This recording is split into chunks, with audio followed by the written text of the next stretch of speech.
Play.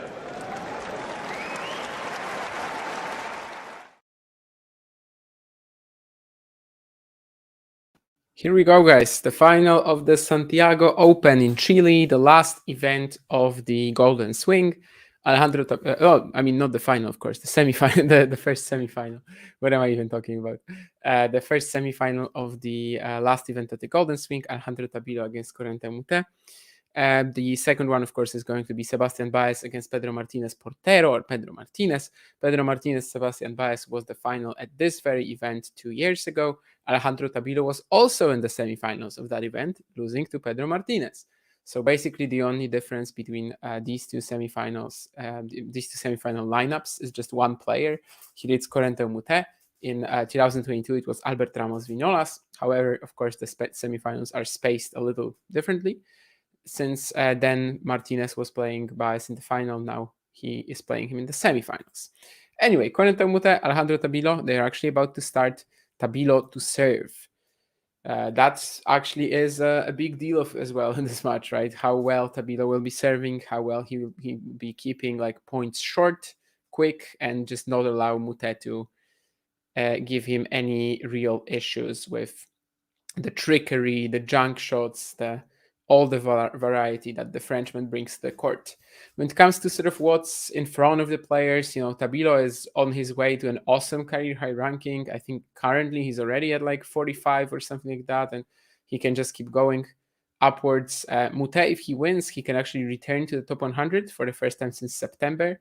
Of course, for him, the next 4 months, maybe the next 3 months actually, will be just gaining points because Moutet last year had an injury. He had to get a surgery on his wrist, and that really ordered him to like completely change up his game in a way, because he started playing a one-handed backhand because the wrist wasn't strong enough. It might seem pretty crazy, to just keep going and just switch to a one-hander right away, but very quickly we realized that the one-hander, or the previous two-hander that he had, didn't really matter that much in his game. Right now he's already hitting two hands for the most part, so he is back to the previous state of his game. But it just turns out that the backhand really has no little to no meaning over Moutet's game, because he's just always trying to hit forehands anyway. He's fast enough to like keep playing on the right side of the court for him, because he's a lefty, of course. And also he slices a lot of balls anyway. He throws in a lot of junk shots. So it ended up being that with the one-hander, he was actually doing pretty okay. Now, let's see how he performs here. Low 30 down. Tabilo so far, too much pace. Let's see. The last Chilean standing, of course, Alejandro Tabilo. He is also in the doubles final, where there are 3 Chileans out of 4 players. That doubles final will be played at the end of the day today. It's going to be Alejandro Tabilo and Tomás Barrios Vera against Matias Soto, and the only non-Chilean player in there is Orlando Luz, the former junior number 1 from Brazil. And anyway, when it comes to Tabilo Moutet, yeah, certainly Tabilo in these conditions, 1,000 meter, sources differ, let's say. I've heard that the actual venue is a little higher than, let's say, most of Santiago. But let's say, anywhere between 600 and 900 altitude, something like that. Conditions that are visibly and sort of, definitely like obviously faster than a usual clay court. Tabilo has to be perceived as a bit of a favorite, but Moutet certainly has been playing extremely well this week. He's coming back to the tour once again because he took like an extended break to finally get himself going. He started out in Rio, I think, in qualifying, where he didn't do well, but here he has a phenomenal run already, 5 wins. Let's just see how much he can actually do here. And of course, yesterday, Corentin Moutet scored a win over Nicolas Jarry, which was pretty big for him as well. I think his first top 30 win in ages, really, like maybe Paris 2022. And when it comes to what happened there, other than Moutet playing an excellent match and then a couple of great tiebreaks, certainly the crowd factor was also interesting because, the crowd was like very aggressively supporting Jarry, let's say. Moutet is probably not the most liked player in the world. I mean, he does tend to get a bit crazy on the court and off the court sometimes as well. So after that match, he was trying to like tell something in his post-match interview on the court, right, to the crowd. They were still booing. They didn't really allow him to. Finally, he got to speak, and he like tried to teach them about respect a little bit, which, well, I do agree with what he said for the most part, but they probably didn't really like it in the moment. I mean, the partisan crowds in the partisan crowds in South America tend to be pretty heavy on you for sure. So this is a similar matter today, right? I mean, Corentin Moutet is playing another Chilean, maybe not someone they love as much as Jari, because Jari is from Santiago. The family of Nicolas Jari literally runs this event. He won it in 2023, and even the main court is named after his grandfather. So Tabilo is not as much of a, let's say, a favorite of the home crowd as Jari was. However, I would still expect some sort of tension that's between Moutet and the crowd at some point, especially if things won't be going too well for the Frenchman. Then, of course, he's way more likely to break down mentally. Then, beautiful forehand drop shot here as he goes up 30 love in his first service game.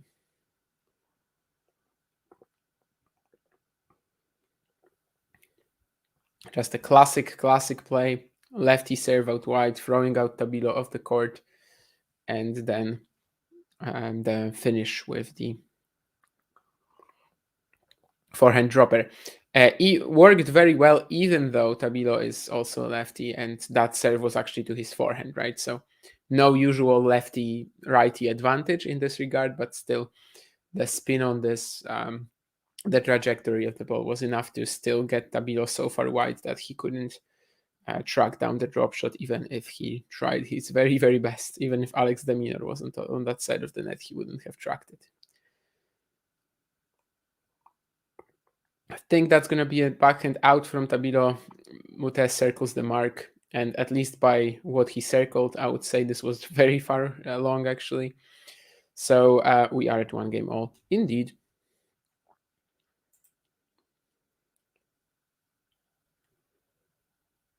Moutet, of course, is a qualifier here. He had to get through the qualifying. He beat Olivieri in a pretty tough match. And then he also beats Delian. However, Murkel Delian, not Ugo Delian, worth mentioning. And then he beats Carballes, Bayanati, Rante, and Jari on the way to the semis. And yeah, Moutet returned in Cordoba, actually, even 2 weeks earlier than I remembered. But yeah, he returned in Cordoba, Buenos Aires, lost in the qualifying there. He also played Rio. He qualified and lost in the first round, but to Baez, the eventual champion. So the draw was really tough. And yeah, basically over the first 3 weeks of the Golden Swing, he only won 2 matches in the qualifying events, came through the qualifying once, but didn't win a match in the main draw, so it wasn't a huge point gain. However, this event, of course, is already pretty huge, and as I said earlier, if he wins today, top 100 return.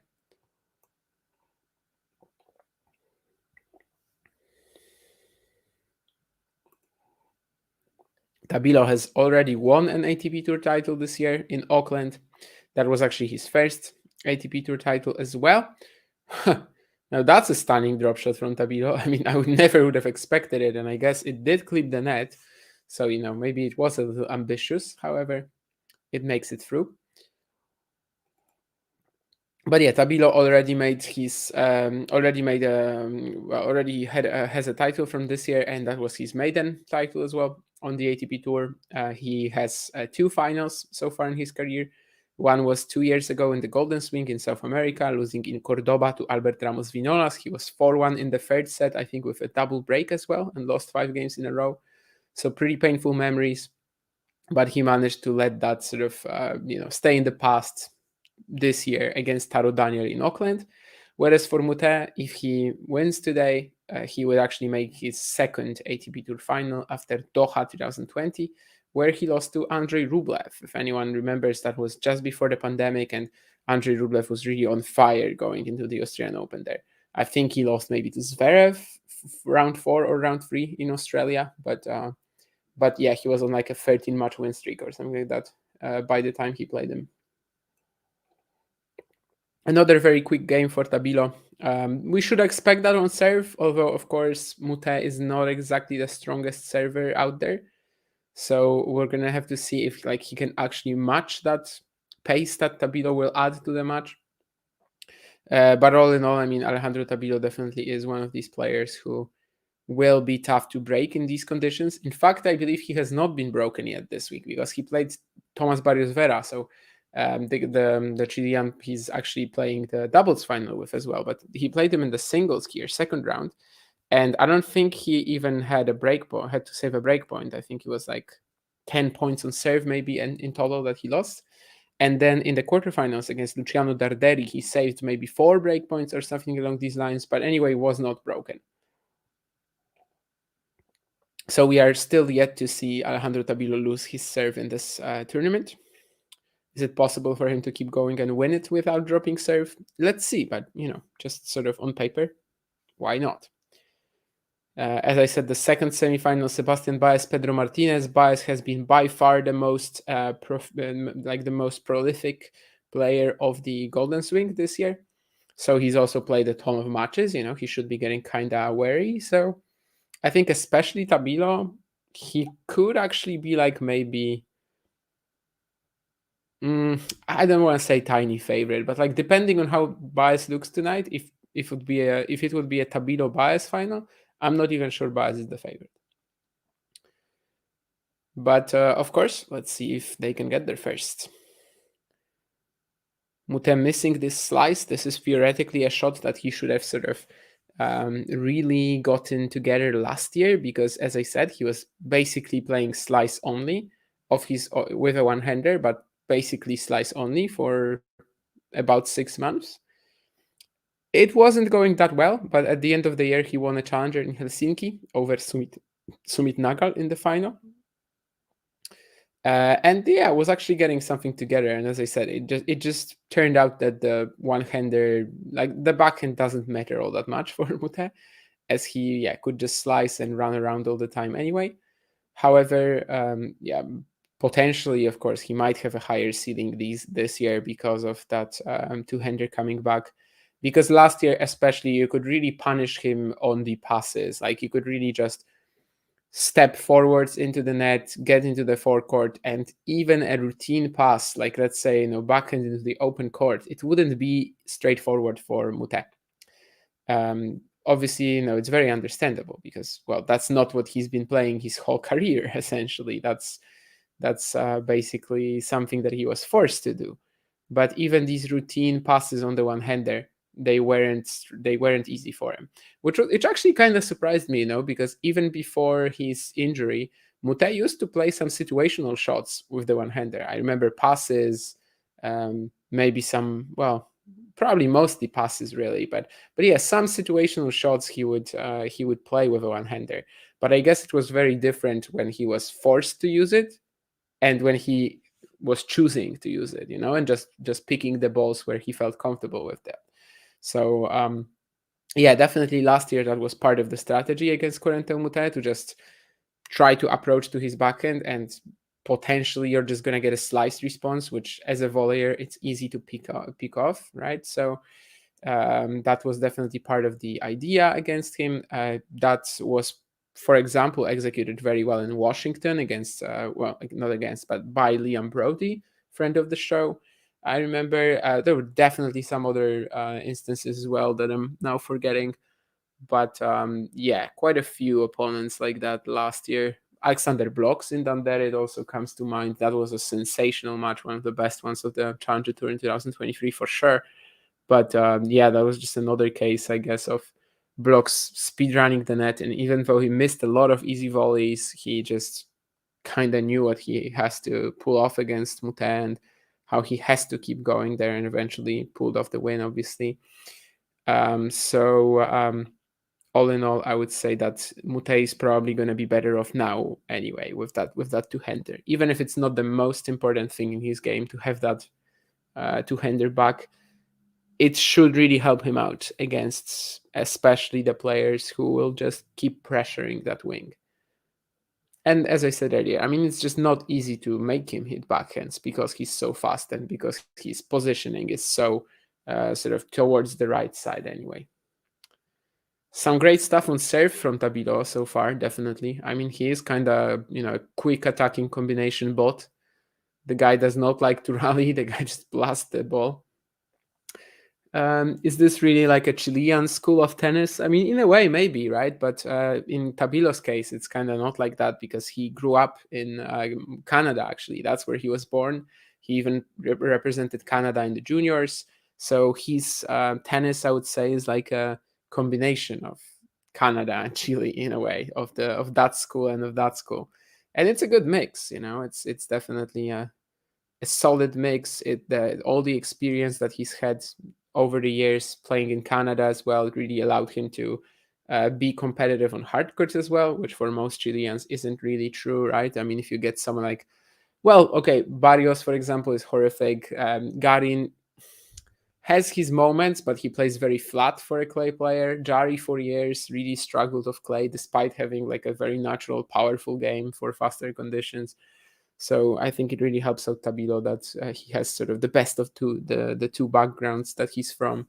And I think right now he actually resides in Santiago. So, in a way, this is also a hometown event for him, even if most of his life he actually trained in Canada. 3-2, Alejandro Tabilo, another very quick game. I think there was one +1 backhand that he had to put away, but otherwise it was mostly like quick forced errors from Moutet, maybe the serve already doing some damage. And after 15 minutes, we are at 3-2. As I said, the pace of this match is expected to be pretty rapid, as most of them are on these Santiago courts. This is basically one of the fastest clay courts we have on the main tour, I would say, alongside Gstaad, Kitzbühel. Probably that's the free, actually. Maybe Geneva as well. Geneva plays pretty weird, and I don't know how we count Houston, since this is basically artificial clay. The red stuff. Well, the green stuff, however, painted red, is what I was trying to say. So I don't know how we're counting Houston really, but let's say out of typical European, South American red clay, this would probably be one of the three fastest events. And actually, green clay is worth a mention because that's where they played. Their only previous meeting so far was in Tallahassee in 2019. But as it was 2019, yeah, I don't think we should be paying that much attention to this match. I think Moutet was 20 at the time, Tabilo maybe 21 or something like that. So yeah, Moutet won, by the way, in 3 sets, coming back from a set down. But yeah, green clay is definitely a different type of beast.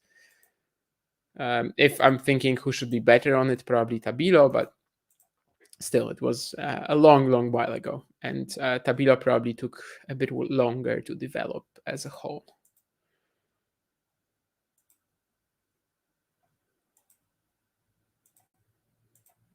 But they're both kind of like, not the earliest of bloomers, let's say. Tabilo around maybe 2021, late 2021, early 2022, he had his first peak. And then, of course, now is probably the highest one that he's had so far. Definitely ranking-wise, definitely the fact that he won an ATP title and all the challengers that he won last year. Moutet, I would say, was at his strongest in late 2022. And that's actually when the injury happened, which was pretty brutal, of course, because even if you might sort of have different opinions on the guy in terms of his personality, what he does on and off the court, even sometimes, I fully get that, but I think it was still pretty brutal that he got injured basically in what was the best moment of his career, the moment when he was very close to like really establishing himself on the main circuit, was playing more focused with more determination, actually reached, I think, US Open round 4, was it, in 2022 as well. So yeah, not the best moment to get injured for sure when you're basically playing the best tennis of your career. But let's see, maybe he can recover.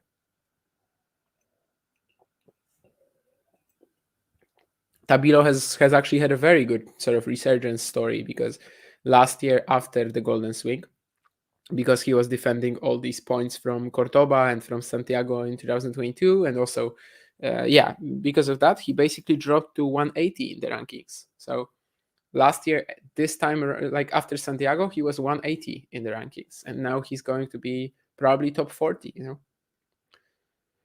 Moutet goes for the underarm. That's also one of his favorite strategies, the underarm serve. Against Nicolas Jarry, he did it on the very first point of the match, and he aced the Chilean.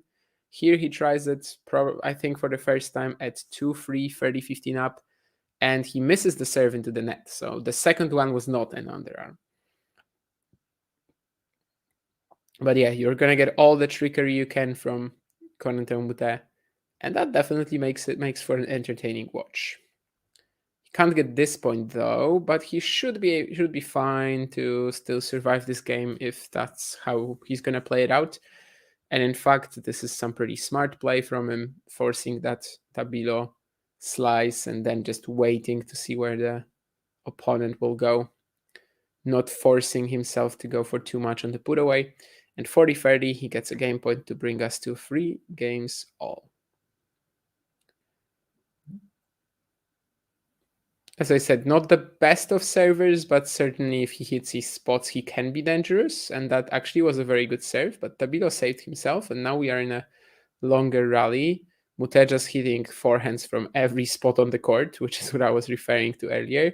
Now Tabilo forces a backhand out of him twice, and he gets his opportunity to attack. That's a very long rally already, and it's a drop shot from Tabilo, but I think it's not going to be good enough. Yeah.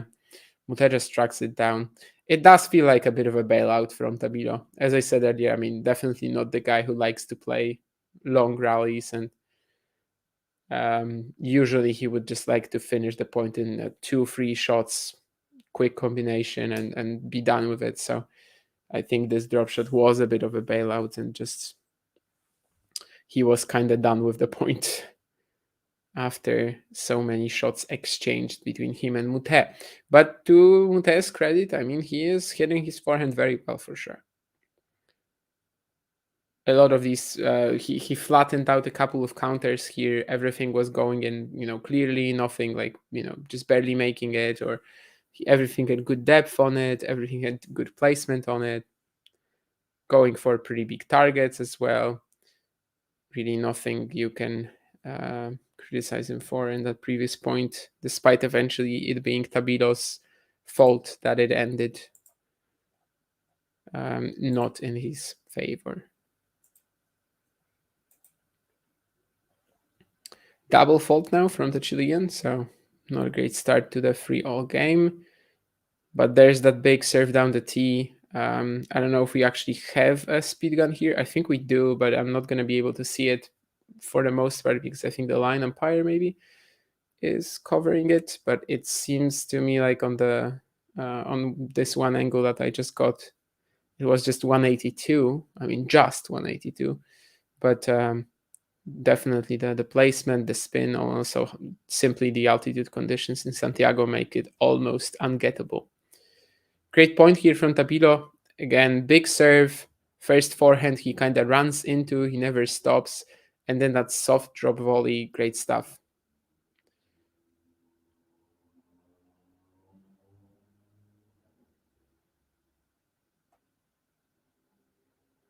This is exactly the kind of point that he likes, right? I mean, just blast the big serve and then never even hesitate for a moment. He just follows up that first shot to the net and wraps it up.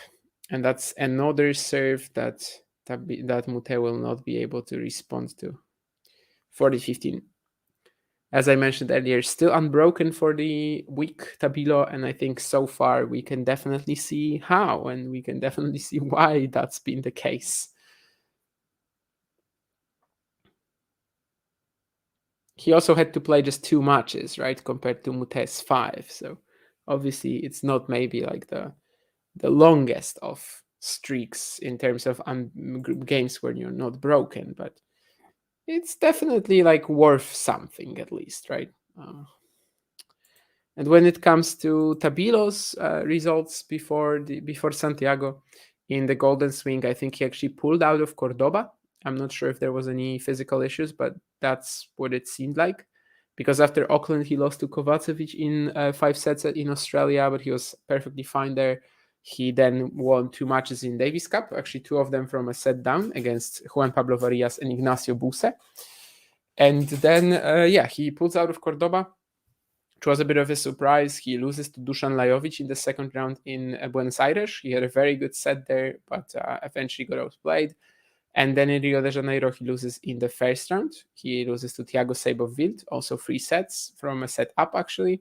So, wasn't exactly doing that hot in the Golden Swing. He didn't really lose to anyone, outrageous, didn't play anyone he could lose to that would have been like, why did you lose? But certainly for the most part, he, just didn't impress, let's say. But Santiago, he's back on track and 11-3 for the year right now, looking for his 12th win. Which 7 of them came in that phenomenal Auckland run. Actually, sorry, 6 of them because 6 of them because he had a walkover from Cam Norrie in the quarters. But in Auckland, he beat Patrick Gibson in the final qualies round. He beat Borna Goyo, Botic van de Zandschulp, Arthur Fils, and Taro Daniel. And I didn't mention the first opponent because that was Isaac Beckcroft from New Zealand, and I had to check how he's, what his name is, even because he's a pretty unknown player to me. Now Moutet is there with some nice serve and volleying. Obviously, touch and like shots like this in general are also part of his strengths, and generally anything where he can use these amazing hand skills.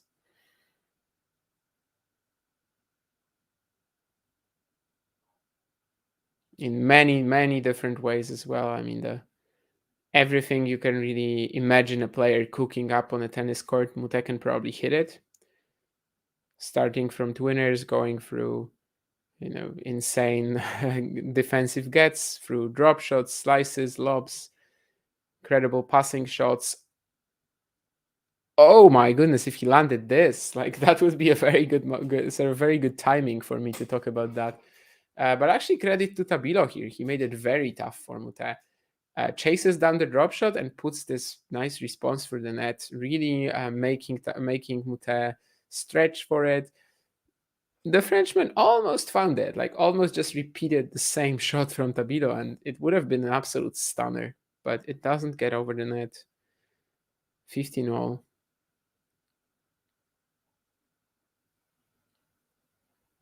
Now a drop shot from Tabilo, but this one is a little better. Wonder if he'll also be able to produce the pass, but actually not. It was a bit of a weird decision from Tabilo there at the end, because the dropper was perfectly fine, and then Moutet throws him this slice approach, and as long as Tabilo lobs him in any direction, he would at least still be in the point. But he just kind of plays the pass right on Moutet's racket. Heavy spin on the forehand, but it's not enough to really challenge the volleyer in this scenario.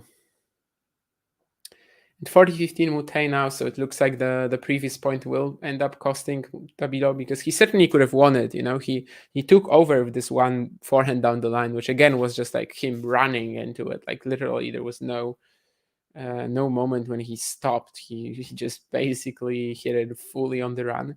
He manages to get it done and then has that chance, but can't produce the lob. And again, he can't control his return on the next point. So 4-all.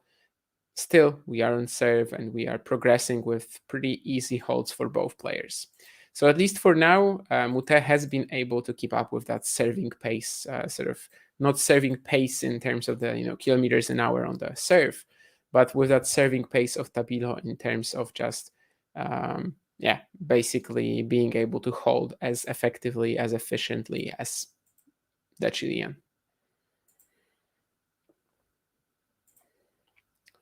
4-all. Let's see if Tabilo can keep up his streak of games without getting broken. First point would suggest so, as this is an ace and basically a serve that's unplayable.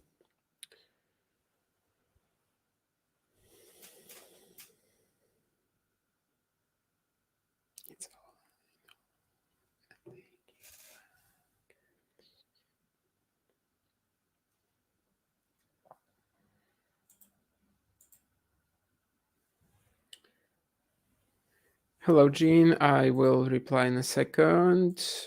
What was there? I never saw Tabilo play that much ever. I was shocked that he won Auckland out of nowhere. Yeah, I mean, definitely was a bit of a surprising champion. I think he was also a qualifier, so he's trying to pull off the same feat that Moutet can do here if he wins the title. However, well, I wouldn't say it came completely out of nowhere. He was definitely amazing in 2023 as a whole. I mean, he had a couple of weaker patches. Beginning of the year was not great, and that's when he fell to like 180. But then he has Indian Wells, the run to the fourth round that already gets him a bit higher. A couple of phenomenal stretches on the challenger level.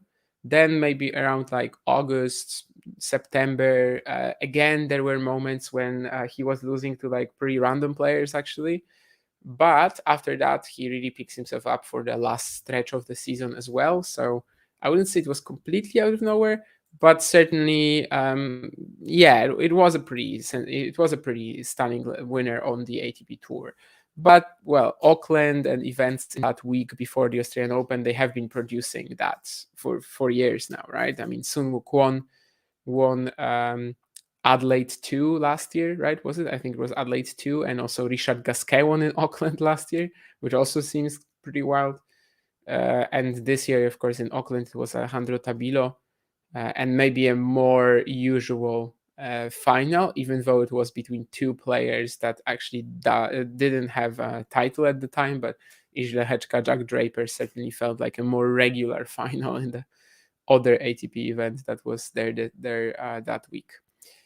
And when it comes to, yeah, it's a bit of an ambitious approach from Tabilo, and he gets the ball blasted at him by Moutet with the forehand, can't control it on the half volley. So 30 all now, suddenly. Definitely not a great point from the Chilean in terms of like, yeah, how he chose to approach the direction, the shot selection. Let's see maybe if he can climb out, and then I will talk about the crowd thing that Jean is mentioning.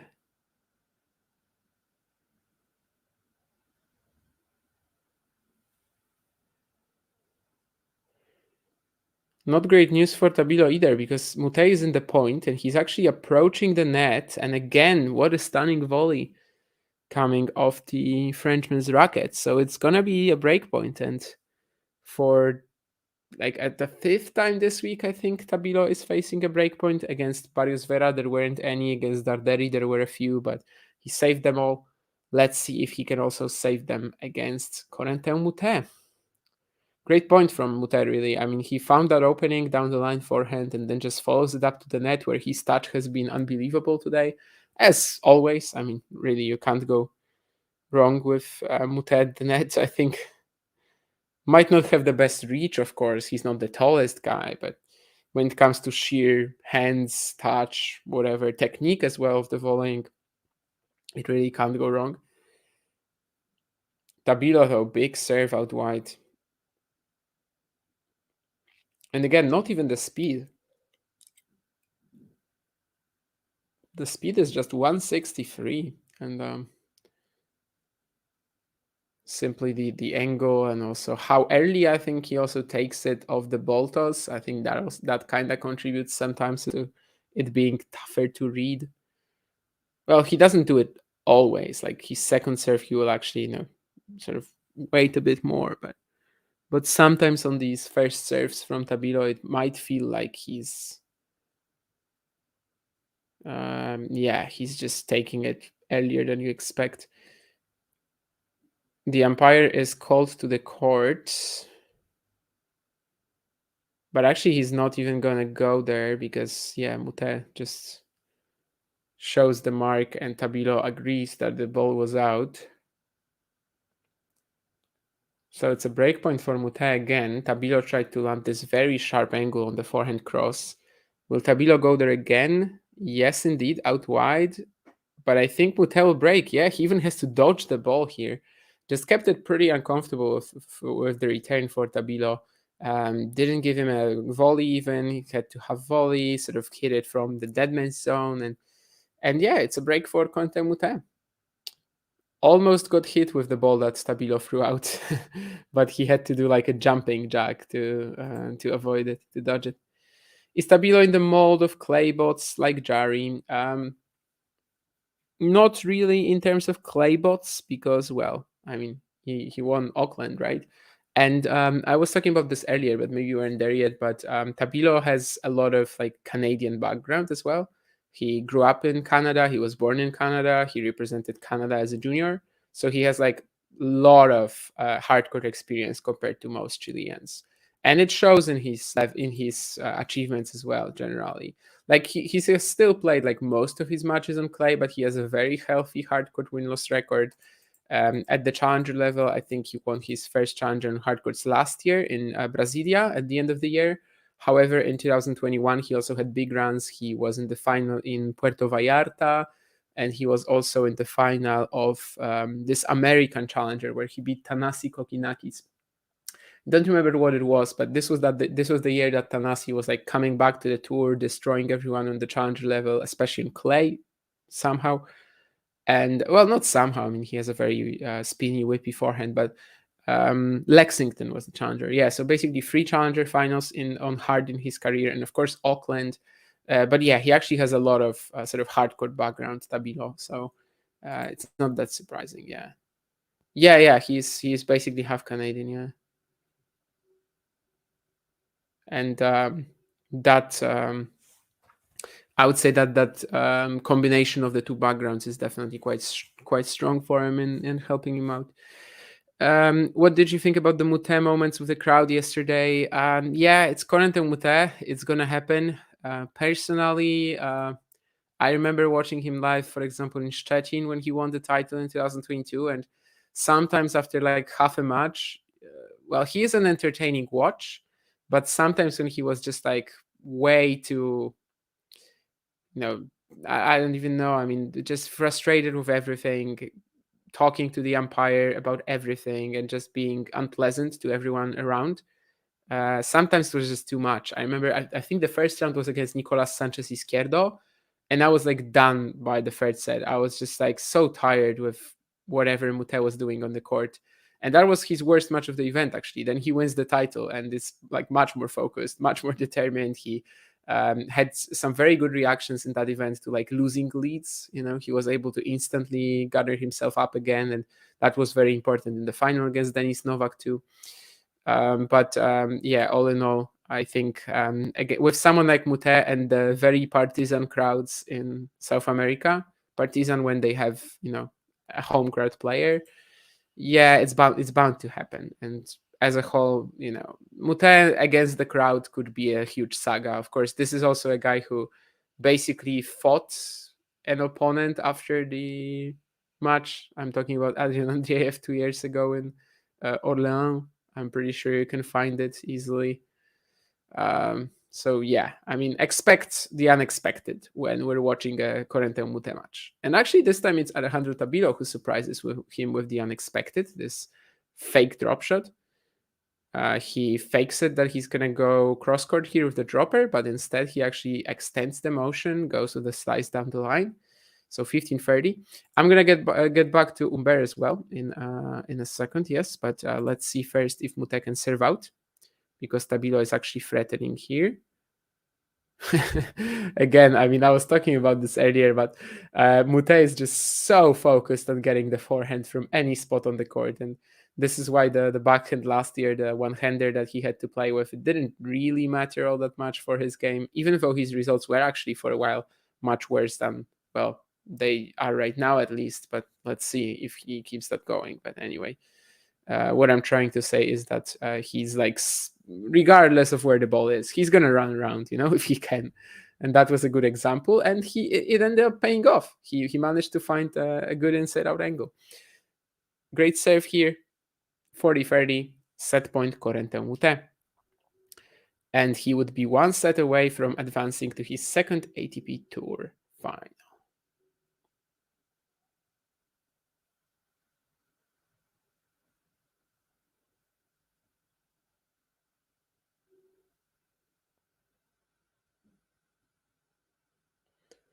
dictating with the forehand here. Moutet spreading the court pretty well, and he advances to the net. Tabilo's passing shot slash lob, whatever he meant it to be, doesn't land in.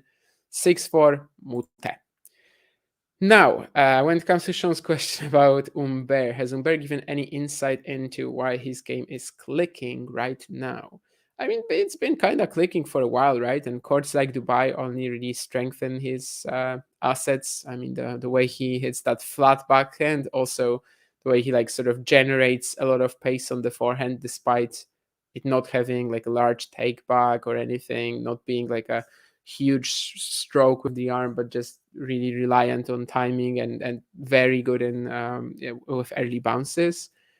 I think it's pretty natural for him to be good on courts like this for sure. And when it comes to Humbert, I remember actually even last year on clay, when he was in Cagliari, they held this press conference. It was actually the only one they held the entire week, and he was mentioning that Shardy impact a lot.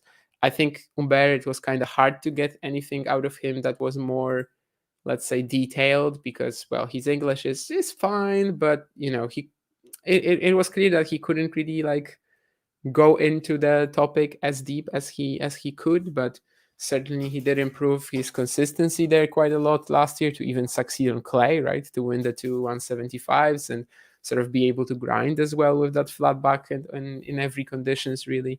But yeah, I mean, courts like Dubai, he's just kind of unstoppable sometimes. Definitely a good matchup for him, Medvedev, right? I mean, he's 3-1 up right now. Medvedev has historically struggled against other flat hitters a lot, and I'm not saying Humbert is a flat hitter in general, but his backhand is definitely uber flat, and he can really throw off Daniel with that. The other flat hitters that Medvedev struggled with, obviously, being guys like Simon, Roberto Bautista Agut, Manarino. When it comes to Moutet making his first final, it was Doha 2020. It was against Andrei Rublev, and that was the great streak of Rublev as he was going into the Australian Open on a 10-match win streak. He won 2 titles in a row. One of them was against Moutet, and Moutet, that's still his only ATP final. I'm not really sure if he's played any more semis after that, to be honest with you. He definitely had the US Open round 4, which he made as a lucky loser after losing to Yibing Wu. But that was, let's be honest, I mean, that was just in 2022. That was an extremely brutal qualifying draw when you had Yibing Wu and Corentin Moutet facing each other. But actually, he had one more semi since in Adelaide 2022. That was against Arthur Rinderknecht. He lost in a French semi there. So actually also on hard courts. So if I think about it, I'm not sure. Has he ever actually made a semi on clay? I think he might have had one before Doha, but no. Doesn't seem like it when I'm now looking at it, to be honest with you. So I guess he's only had hard court semis before. So this would be his first one. But over the course of his career, he's definitely succeeded on both clay and hard. Like I would struggle to tell you what's the better type of conditions for him. Grass is probably the only one he's never really done all that well on. However, last year he was actually in the quarters in Mallorca, and it's not like he can't do well on it. Definitely not.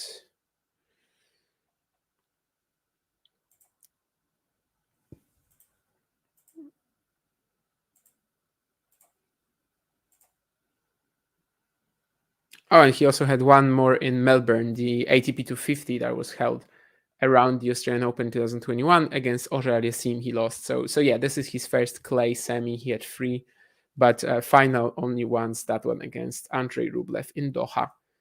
I don't think it was a very close match, to be honest, but I also don't think he was blown off the court. Yeah, 6-2, 7-6.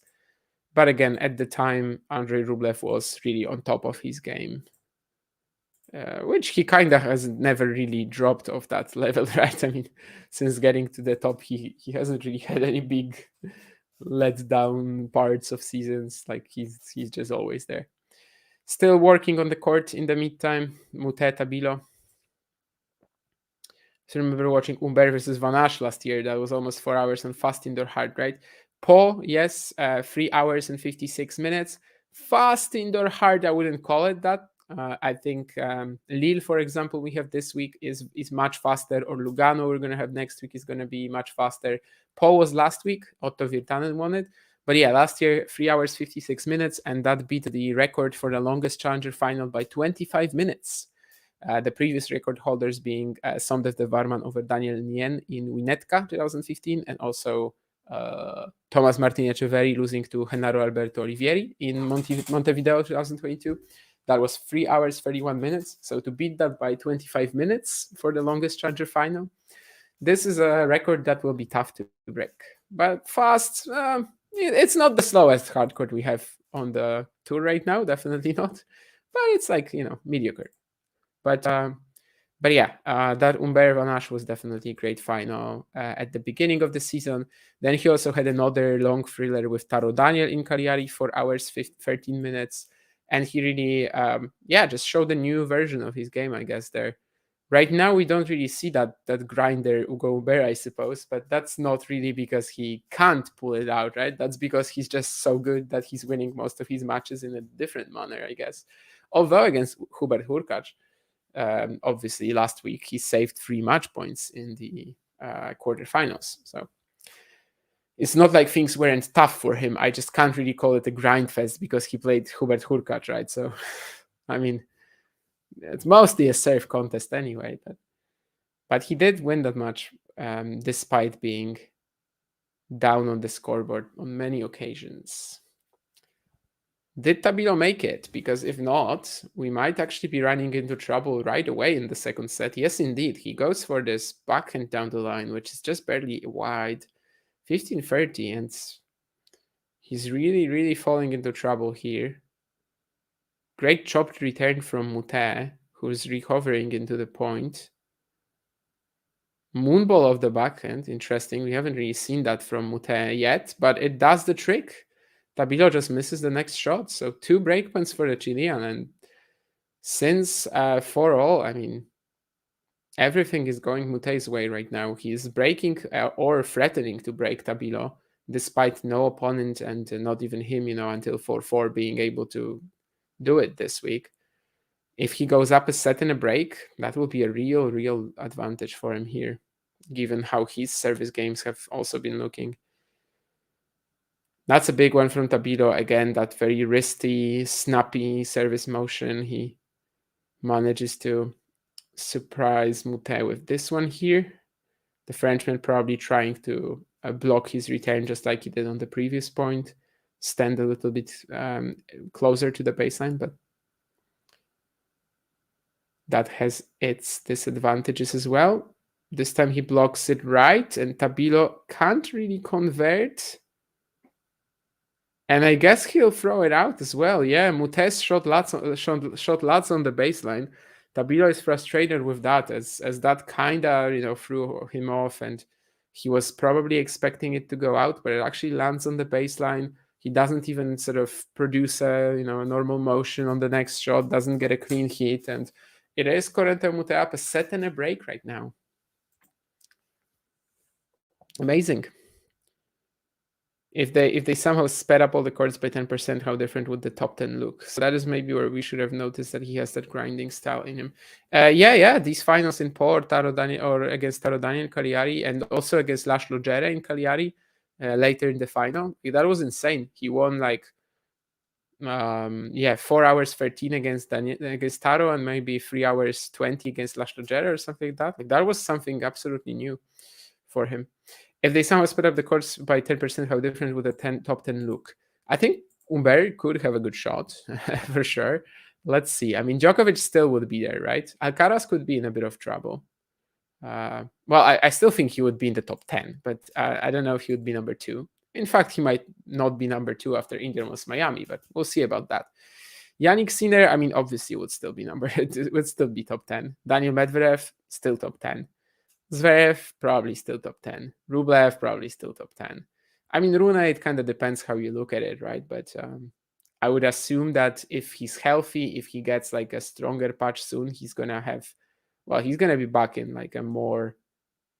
He's still number 7 in the world, but he's gonna be back threatening for titles. Actually, Hurkacz would still expect to be there, so I guess it's not that major of a change up in general.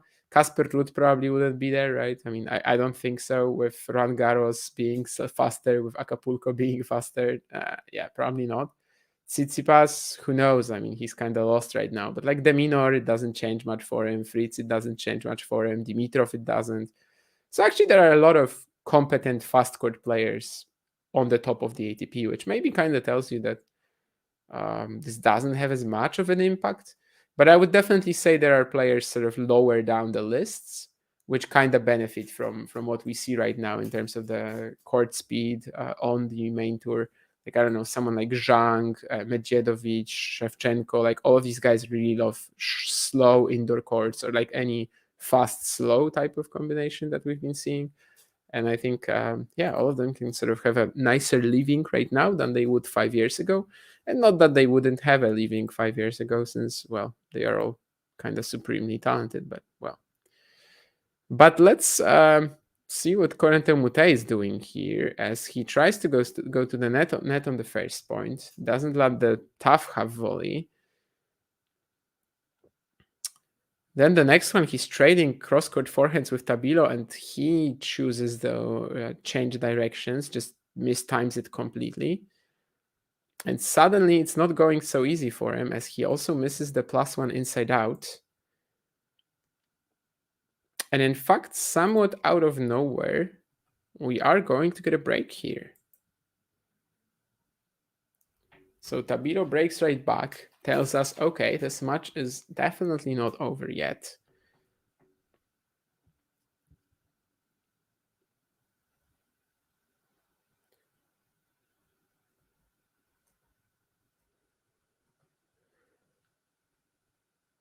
And Tabilo broke with this huge return forehand return winner right on the line.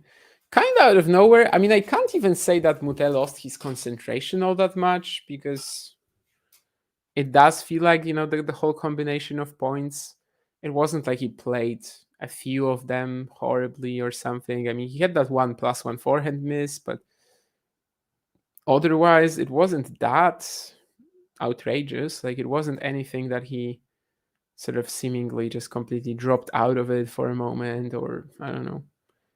Well, he didn't play well in the game, but he wasn't playing like poorly enough to justify losing it to Love, I would say. But anyway, I mean, yeah, that puts us right back into it in the second set. And now it's Tabilo who's sort of flying around the court again and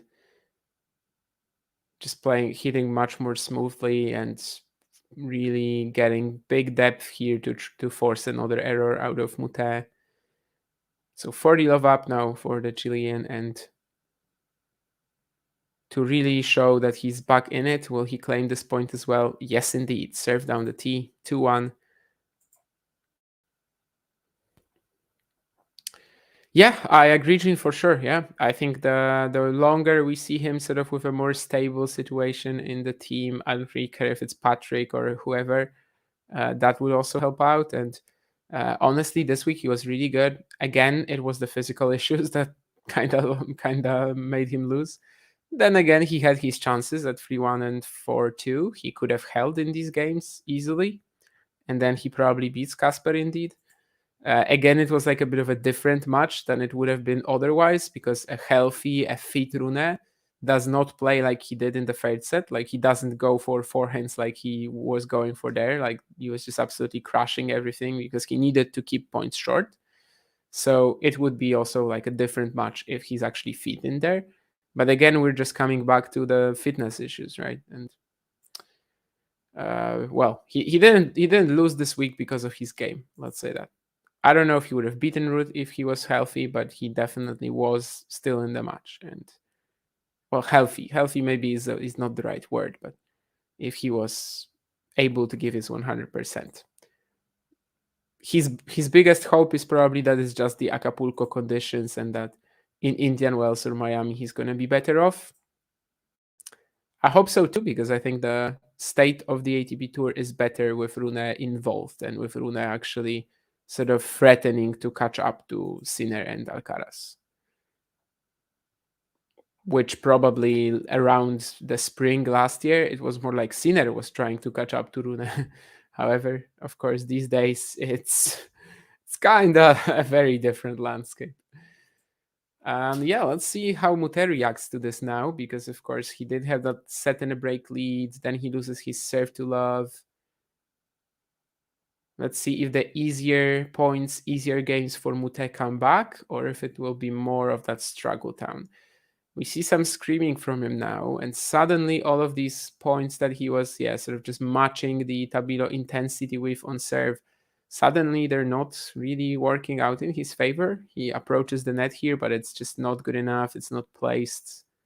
There's no precision on the placement, and he manages to, give Tabilo a pretty easy pass there, even though he still had a play on the ball, but it was just such a tough spot at that point of the rally. Love 15 now, and also a second serve. So Tabilo definitely smelling blood here. Let's see if he can convert it into something. Moutet with a forehand drop shot. It's not going to be too good. However, he gets a chance to lob Tabilo and doesn't make it. Love 30 now, and there starts all the complaining. There starts all the talking to his box.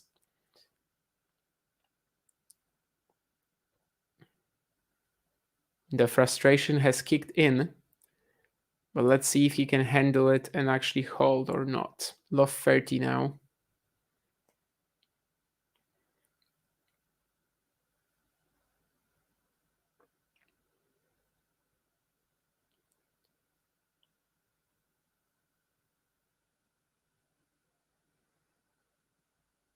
Yeah, and there's just no easy points. In fact, there's just almost no points for Moutet at the moment.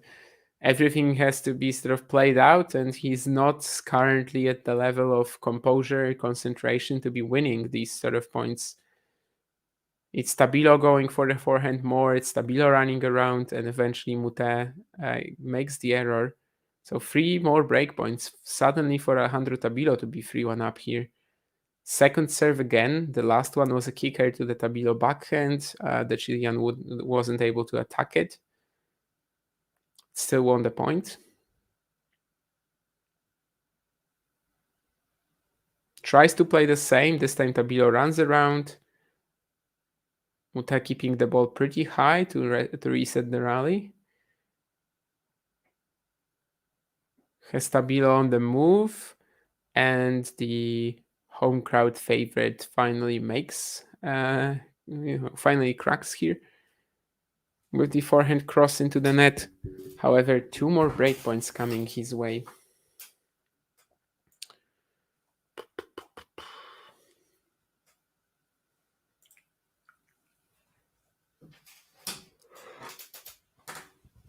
No breaking here, then consolidating. I mean, a 4-1 lead would really feel like the set is won on these courts, but let's see. Can he break? Again, lifting the ball to the Tabilo backhand Moutet. He manages to get back into the rally to just get it back to neutral gear. Tabilo trying to go huge on the backhand down the line and misses it. So just 1 more breakpoint. I mean, he kind of has to be cautious here now about, just wasting 1 more opportunity. It was a fine attempt, but like a very low margin shot. Maybe right now he can actually grind with Moutet. Maybe right now he could actually outlast him in a rally like this. I don't know. He probably knows best, and he decided to risk it. Didn't work out. And this return is just way too short. He's chopping it, but he's chopping it way behind the baseline. Obviously on clay, the block return, the chop return is not that efficient anyway. I mean, it kind of sits up for the opponent, and Moutet is back to really controlling these +1 forehands well here. Just gets good placement on it in the other direction, and it doesn't matter what Tabilo is going to do. He's not going to get there. So the 3 breakpoints have been saved. Moutet again serving volleying. It's not ideal, but he manages to somehow get away with this. The ball was like flying directly at him. He had to like turn his shoulders to the net. I have no idea how he managed to get decent control of the volley anyway.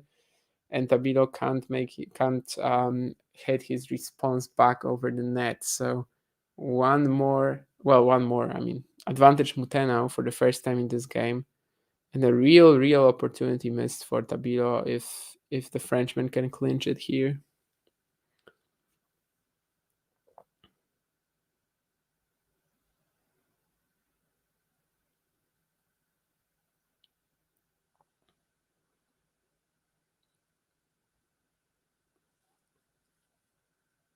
But yeah, I mean, he can sometimes outlast Moutet. You know, he goes with him for this backhand trade cross court, and it's Moutet who cracks first. I mean, I think on that second break point, that Tabilo just decided to unleash on the backhand down the line. Like probably that wasn't the right call, but anyway, who cares about that now?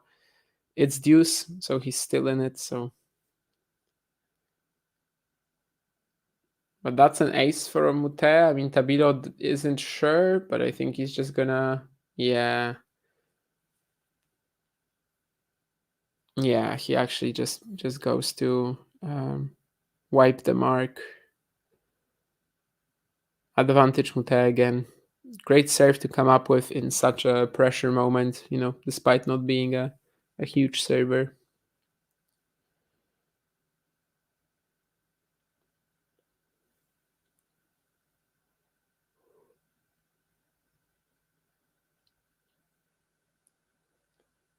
Drop shot +1. Tabilo chases it down, but will Moutet this time convert? No. There's been a bit of like, I want to say doubt, you know, when Tabilo is at the net. Just Moutet is not playing maybe as composed as usual when Tabilo approaches. We've had that before with the lob, I think, which was also in this game, right? Or maybe the previous one. Anyway, that lob where he had a lot of time, and here he has an open court, so much time on the backhand pass, he doesn't make it anyway. So back at deuce. And Tabilo with a great backhand pass now. Maybe Moutet should have approached more aggressively. Maybe he could have taken a couple more steps into the court after the forehand, but it's still mostly just Alejandro Tabilo getting to it in time and finding a great counter. What did Moutet do after this? I mean, I see from the from the sort of angle from a distance that Moutet did something with his hands, but I don't know if it was just a thumbs up or whatever. But they didn't show me a close up of that. So one more breakpoint Tabilo, but he won't be able to convert it. Again, good placement on the first serve from Moutet. Tries to chop it with the forehand, but it won't be over the net. So 4 breakpoints this game already. Of course, most importantly, 3 consecutive as well earlier.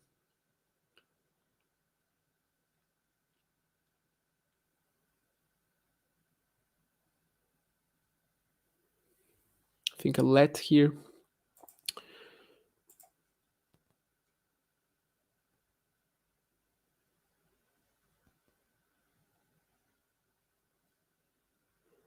Had Jack Draper had food poisoning? Was that true? I mean, that's what Jack Draper said. So, I mean, I'm not his doctor, so I guess I can't really confirm if this is true. But if you're asking if that's what Jack Draper said, yes. I mean, obviously, you know, we have no reason to doubt him. I don't know why I'm talking like this, honestly, but anyway, yeah. I mean, that's the story there in Acapulco, and Jack was also apparently struggling with it for the past couple of days too, despite playing so well in the previous matches. Did Moutet really land this here? Oh my goodness, yeah. It wasn't even a bad pickup from Tabilo, but Moutet just finds that backhand cross passing shot, very sharp angle, and maybe this is actually an example of a point that last year he wouldn't have won, right? Because with the one hander he couldn't find a pass like this, like literally couldn't. Let's see if he can finally clinch the game. Forehand down the line, again runs around like a madman.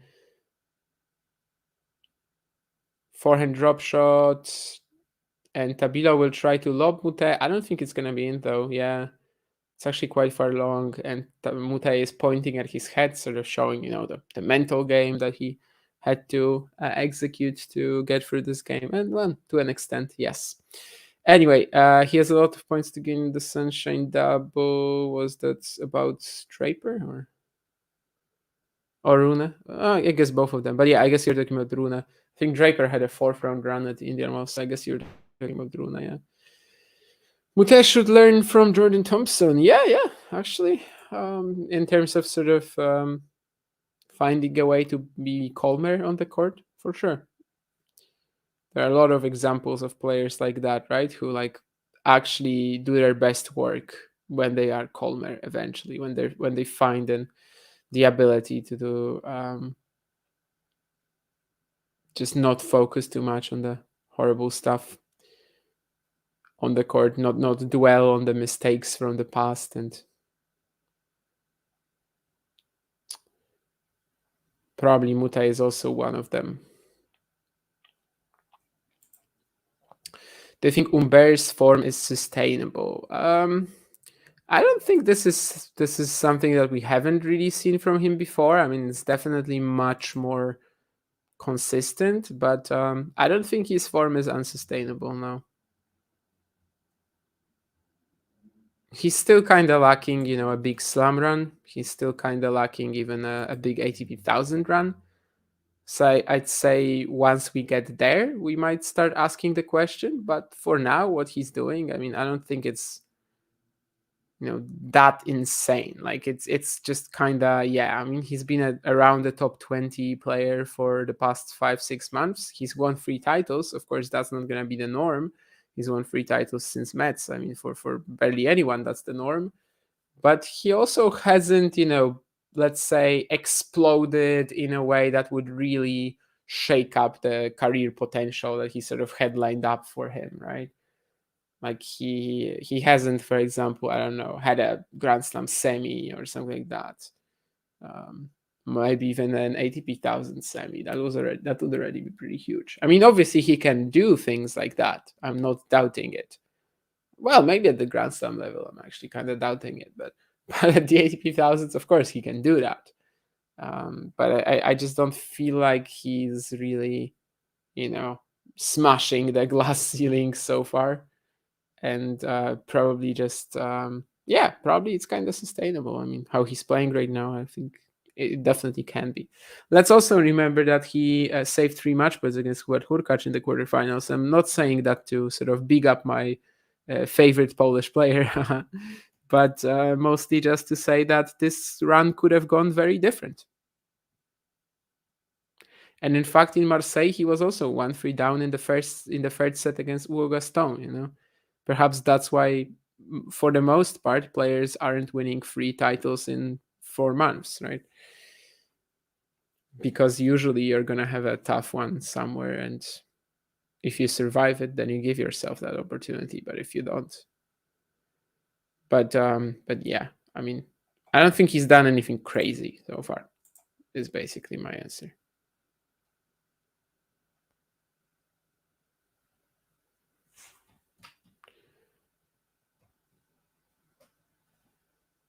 Yeah, Moutet, definitely a crazy watch. If any of you guys ever have a chance of seeing him live, I think it's definitely an experience.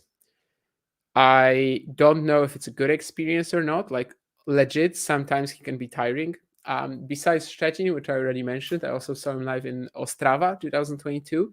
He played Dalibor Szczecina there in the first round, and he actually lost as the top seed. But what was funny about the match was, once again, just all the drama I can imagine. And Moutet took a medical timeout, 3 match points down. In the first set tiebreak, he was 3-6 down, and he took a medical timeout. As you can imagine, playing against Szczecina, who I think is also from Ostrava, actually, so playing a hometown boy, it was not taken lightly by the crowd, let's say. He also had a couple of funny quotes in that match to the umpire. And as a whole, like after watching that match, which lasted almost 3 hours, maybe, or maybe 2.5, I was just exhausted. I was literally just exhausted by watching tennis. And it's not because the day was like extremely long by then, although it was a pretty late match. I think there was just one more match coming. And it was actually Jakub Mensik, I think, against Lukas Midler on center court. But I was just straight up exhausted. And I kind of felt like more I was watching a circus show rather than a tennis match. But yeah, I guess this is an experience that everyone should just sort of live through, right? At least one Moutet crazy antics match and sort of decide for themselves if that's what they want to be watching in general or not. Me personally, as I said, I mean, both in Szczecin and in Ostrava, I had moments when I was kind of tired with Moutet. But I also can't be lying to you. I mean, the run after the Sanchez Izquierdo match in Szczecin when Moutet eventually won the title, the whole run was pretty cool. It was just the first round, which was like really irritating at some point. But yeah, the China match in Ostrava was a circus show. It was just clownery and especially the medical timeout is of course something that I still remember. I mean, we all just were sitting there and couldn't believe what we were seeing. I kind of didn't really understand why he came to Ostrava in the first place if he like wasn't intent on playing. But I guess he almost won that match. But yeah, I mean, his focus was like so all over the place the entire match. Anyway, that's a really weird error from Alejandro Tabilo. I guess it was pretty hard to hit that ball because, well, you kind of want to hit something like that of the backhand volley. Tabilo didn't seem comfortable with it. He tries to go for the drive, doesn't have much time for it, and it, it's actually kind of meaningful because I know it's just the first point of the game, but we have talked about it many times that at the top level, generally speaking, it kind of lowers your chances of breaking by like 25% if you lose the first point. So it is pretty rough. And that's a sensational first volley here from Moutet on the right after the serve. I mean, it was such a tough spot. Tabilo's return puts him in an uncomfortable position, and Moutet just comes up with some magic. And a big serve though as well. Ace. I mean, he might legit be out acing Tabilo so far. I haven't checked any stats because I feel like on clay courts for the most part they are not as useful maybe sometimes. But yeah, 4 aces for Tabilo for Moutet and 1 for Tabilo only.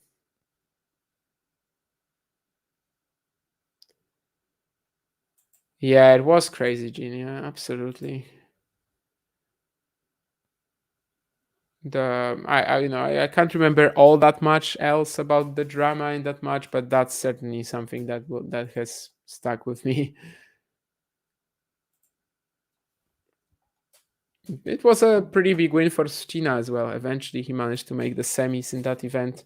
Hasn't really pushed on, I guess, from that level. I mean, he's kind of as good as he was back then, but at the time, it was a big story for sure that he beat Moutet, despite the match being such a um, yeah, clownery and circus show. 3 games all. Let's see what Tabilo can cook up here. Tries to fire a few of these flatter forehands, but to be honest, Moutet is handling them pretty well now.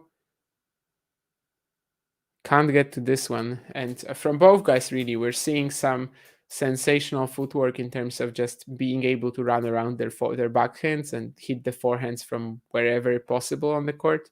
Of course, both are lefties, so they are doing that from the left side of the court is their usual forehand hitting spot. Here they are playing sort of more towards the right and trying to abuse it. Tabilo doesn't really have space to run around, but he still manages to do it and still manages to find the point winning shot.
Couple of big serves here from Tabilo. It seemed that the return might actually make it tricky for him, but he again manages to hit this +1 backhand despite like barely slowing down.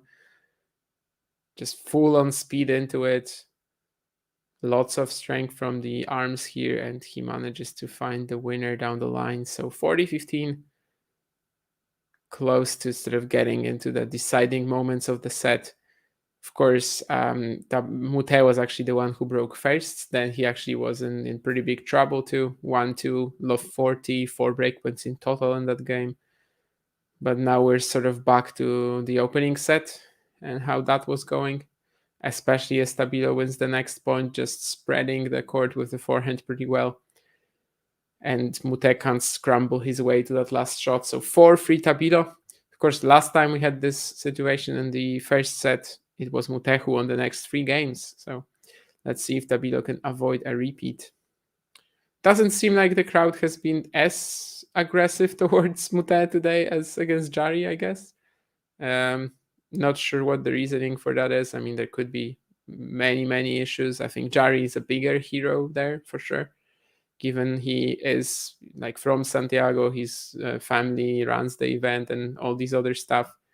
But obviously, Tabilo is also enjoyed in Santiago as well. Tabilo already had a Santiago semi in the past, 2022. He lost to Sebastian Baez or Pedro Martinez. That's a good question now. Either Sebastian Baez or Pedro Martinez. I think it might have been Pedro Martinez, but I'm not positive on that actually. I have to check that. I don't remember now. Like he had a very good golden swing there, of course, with the Cordoba final, but yeah, it was Pedro Martinez in 3 sets. Beat Kecmanovic in the quarters, which was at the time a pretty big win, as Kecmanovic was like in the form of his life early 2022. Of course, the Sunshine double sort of most prominently. But yeah, Corentin Moutet getting up from his chair to serve at 3-4 down.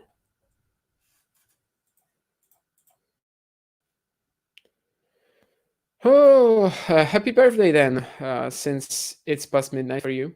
For me, it's not yet past midnight, but if the stream is still going 35 minutes in a row, I will say happy birthday again. In a row? No, 35 minutes from now. Sorry, I mean, someone is texting me and I'm basically... someone is texting me and I'm basically got confused because it's like a very long text, which apparently is going for like ages by now. It's going to be a whole essay, but I'm not going to reply to it now, obviously. It was enough to make me lose attention, though.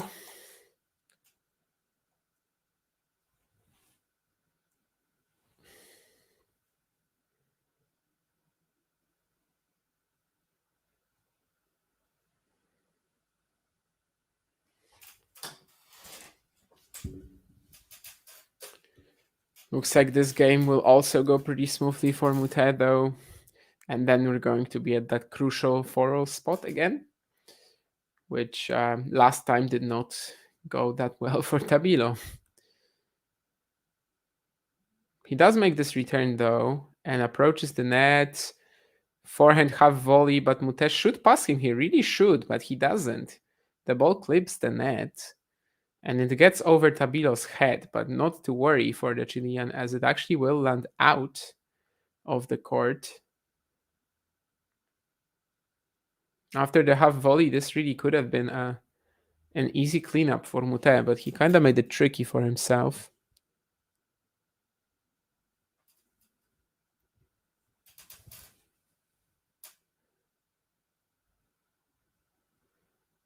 Nice angle on the forehand line, and can he smash the ball away? Absolutely.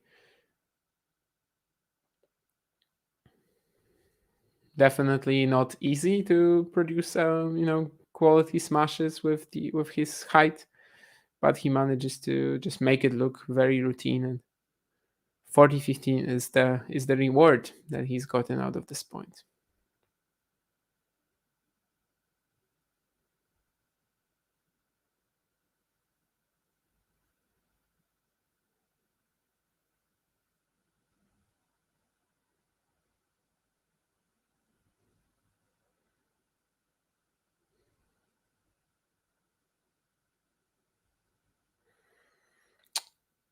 Now a pretty weird call though. It kind of feels like he decided to play a drop shot +1 before he even saw what kind of return was flying at him from Tabilo, and that return was actually a really quality hit towards the middle with good depth, with good pace. And then Moutet was forced to start hitting this forehand drop shot, just like moving backwards, and yeah, it was never really gonna work.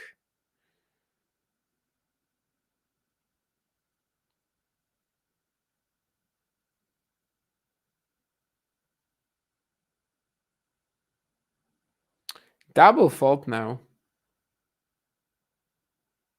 He's telling something to the umpire, but I don't even know what that would be. I guess he didn't hear the line call or something. Anyway, it is a double fault, so 40 all suddenly.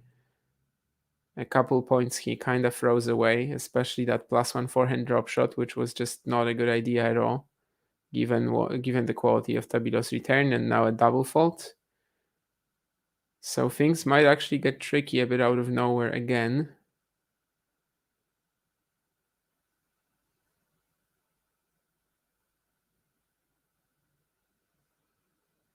This could have been one of the best points that Tabilo has played so far, but it seems that he's just missed that forehand. Really tried to flatten it out inside out. The opportunity was there, the angle was there. He just misses it by a tiny bit.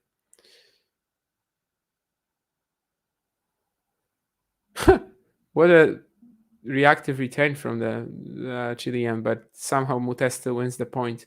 I mean, he basically played it with his back to the net, you know? I don't even know like if he saw the trajectory of his return because he was probably still with his back to the net at that point.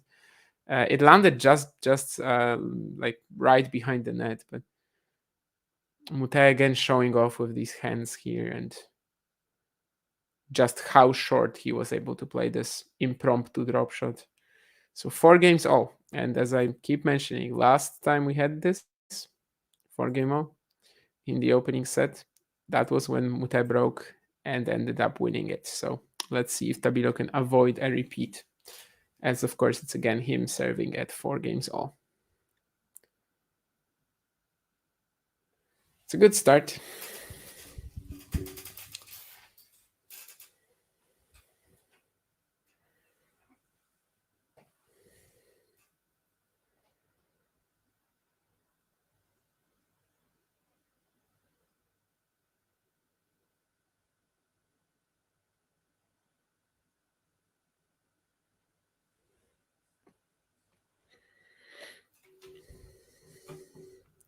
The big serve got him the first point. The second one, just some flutter pace again on the forehand, and Moutet not being able to put it away. I think on the 9th game of the first set, it was also like a pretty quick, quick lead for Tabilo in his service game, and then he lost the next few points.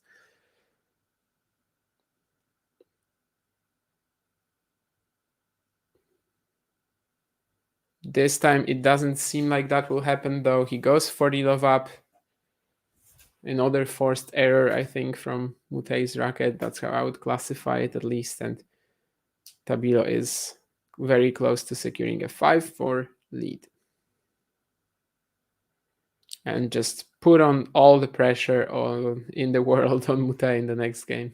Just have that opportunity to start swinging a bit more freely. Let's see if he can do it.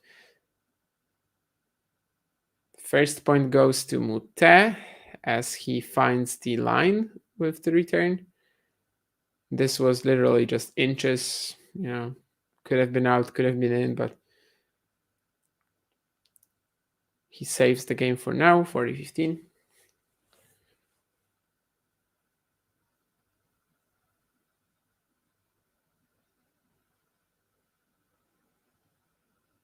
Very good block return from Moutet here.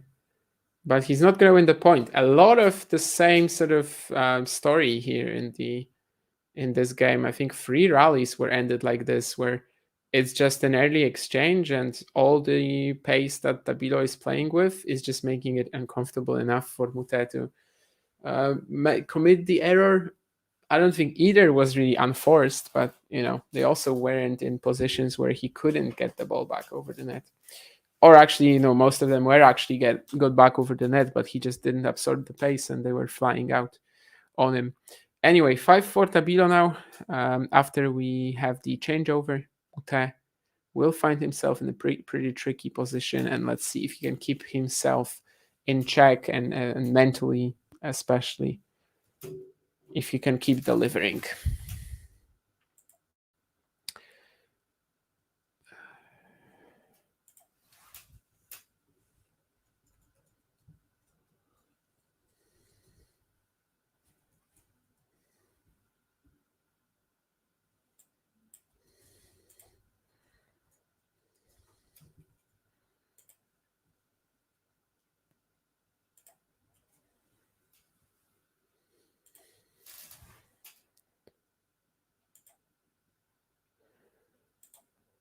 Uh, is that a question about like broadcasting? I don't know. I mean, the best way for you, I guess, would probably be tennis TV, but it is a paid subscription. In terms of unpaid stuff, we can't really recommend anything, or obviously we can't also show the much because we would be taken down.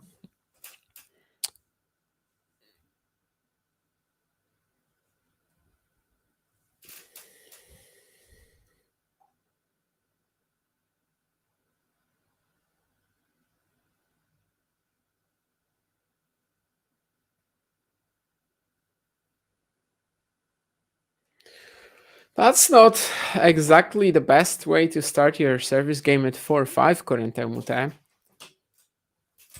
+1 forehand goes into the net, and it was also like a pretty safe shot that he was trying to go for.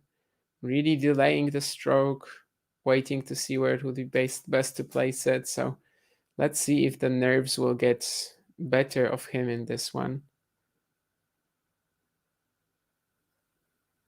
Tabilo at the net. Moutet is running towards the ball, and he actually catches the volley, which already was like sort of a benefit because I think most wouldn't. However, he's unable to give Tabilo anything else than a put away from that position. So love 30 now, as things have really gotten quite rough for the Frenchman in the past 2 points.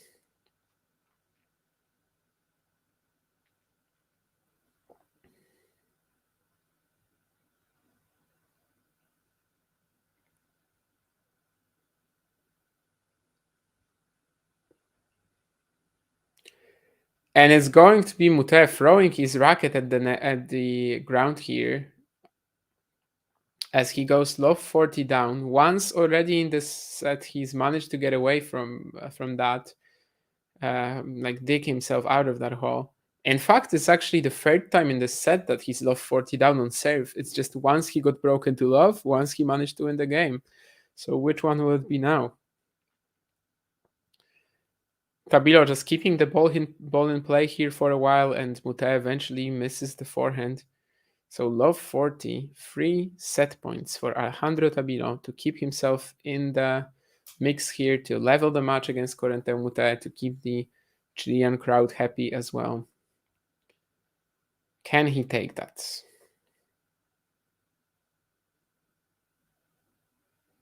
Second serve is just rolled in.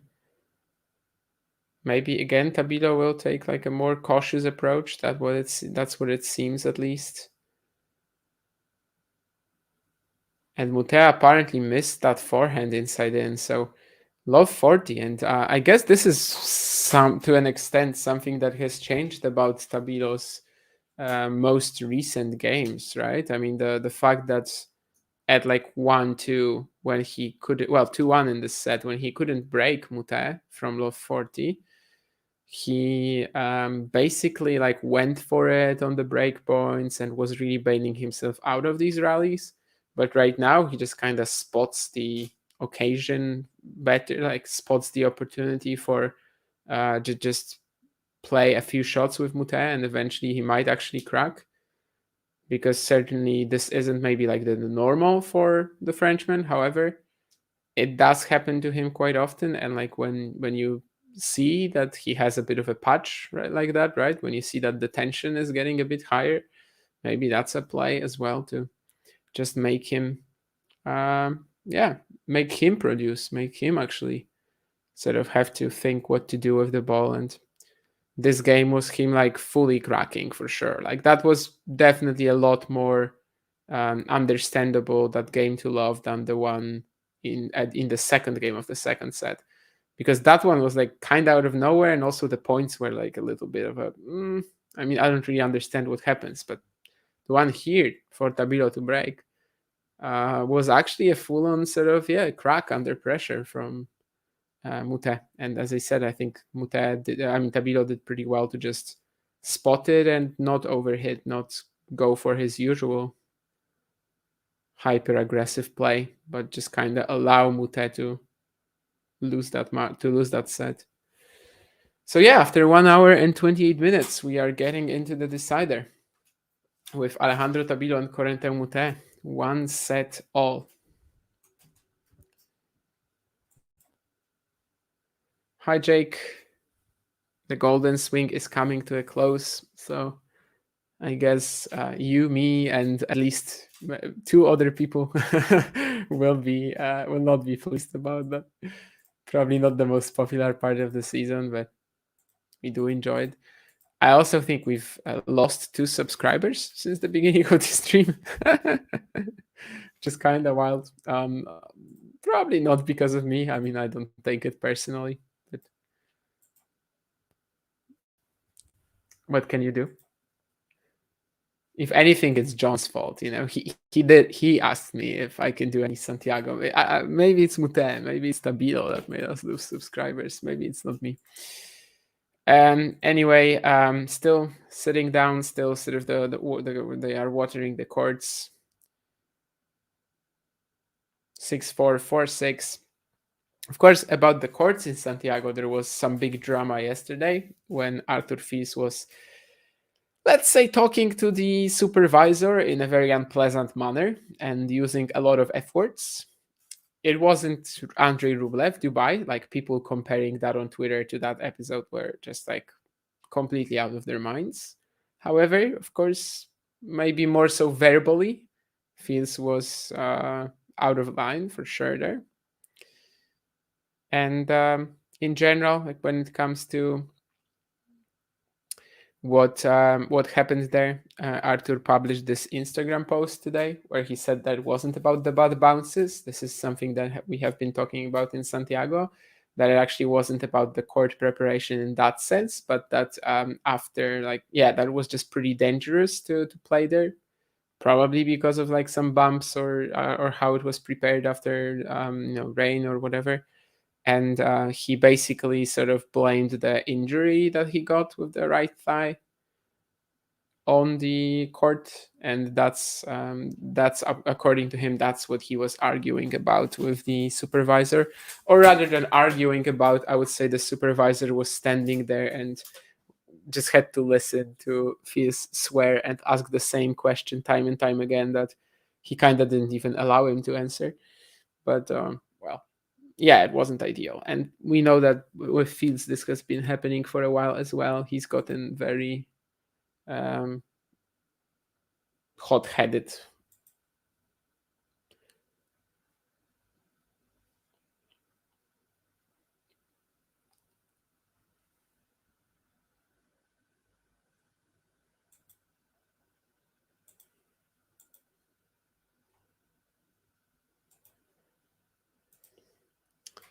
But yeah, Alejandro Tabilo, of course, will be beginning the third set on serve. Still 1 minute before the end of the toilet break. Tabilo is very anxious. He's already walking around the court. He's already waiting to keep playing.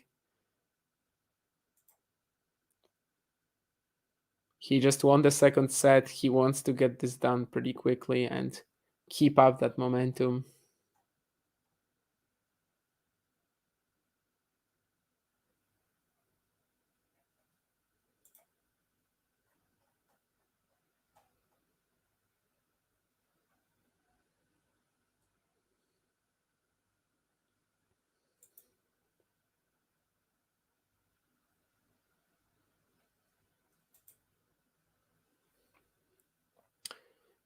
Now he's sort of just like, yeah, running around the bench. He's really just he just wants to play. How depressing, very sad when the golden swing ends. Yeah, it's such a wild, unique part of the season for sure. I understand that some might say that it's, not the best in terms of the field quality, maybe, or sometimes the level can be a little off, especially maybe in some of these finals or semis. We've had some stinkers in there for sure, but it's definitely a unique part of the season that I feel like should be maintained at all costs. Yeah, Moutet has been out in the bathroom for a while now. The umpire is kind of sitting there and like, I don't know what to do. The crowd apparently does not like it, obviously, either.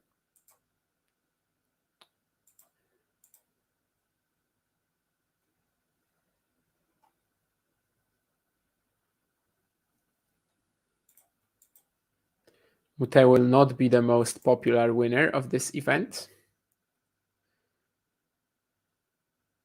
especially as this is basically the fifth year of this tournament. At least, the Chile Open existed in the past, but not in Santiago, and like it got restarted in 2020.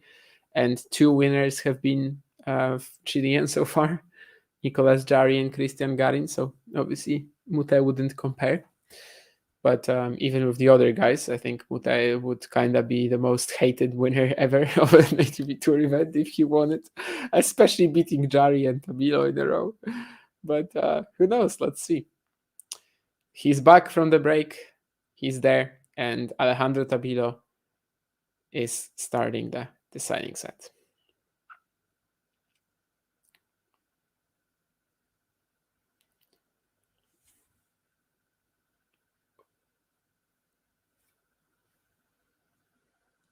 So far, it's kind of mostly been a story of that second game of the second set to me when Moutet was briefly down up a set and a break, and he just dropped his serve to love kind out of nowhere. And again, just like one maybe error from him, but in general, it also wasn't his fault to that extent. It wasn't like the game he lost in to drop the set just a second ago.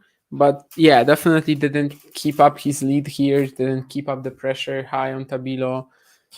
And since then, the Chilean has definitely been a little bit smarter about like how he approaches the return games and just doing more damage in them. Sometimes allowing Moutet to just hit himself off the court, which he kind of did in the 10th game of the second set. Now it's all once again all even, all fair and square. They're both in the same position with the same scoreboard pressure. Of course, Tabilo is serving first, so he might have a slight advantage, but we've said many times that it's not that statistically relevant.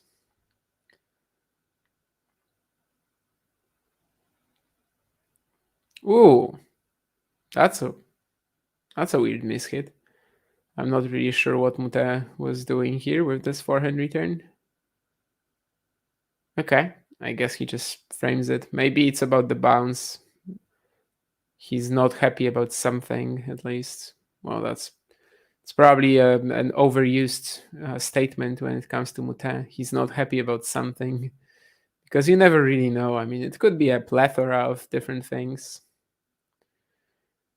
Anyway, Alejandro Tabilo clinches the first game without that much of a hassle.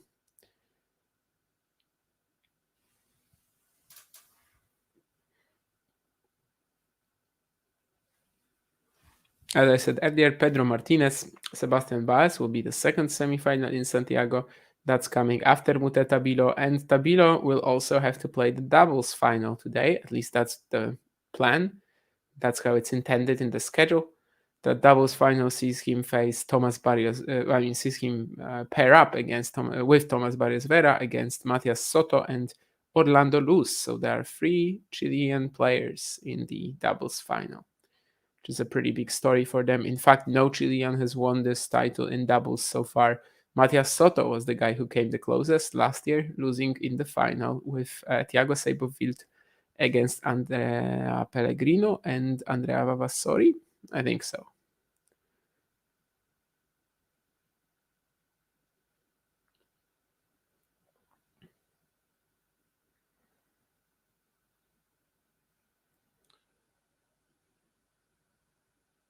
Ooh, did he land it?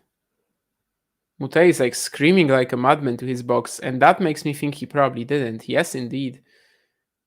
Again, it's just Tabilo kind of hitting with good margins, keeping the ball pretty safe. Moutet goes for this big counter. He is all over the place mentally now, so like this game could be really huge, if you can get through that, just calm himself a little bit. Petar Popovic, of course, the coaching legend in his box. Since working with him, Moutet has also added all the Ide and Idemos into his game.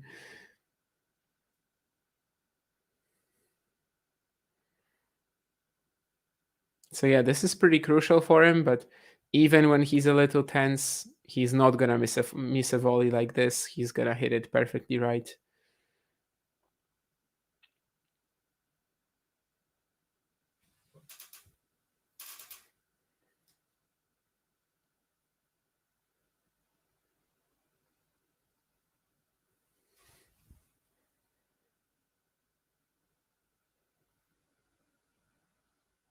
Moutet just peppering that backhand side of Tabilo with his forehand inside out.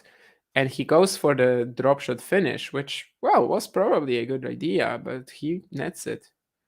So 15-30 now, and it's been a pretty wild ride the last few games, as Tabilo is just definitely displaying a level of rally tolerance we haven't really seen from him before in this match. And Moutet is prone to beating himself.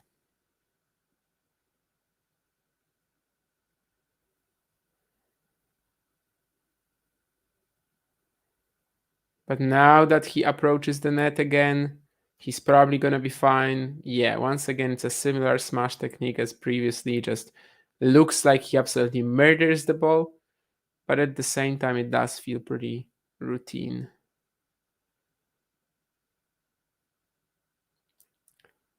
30 all.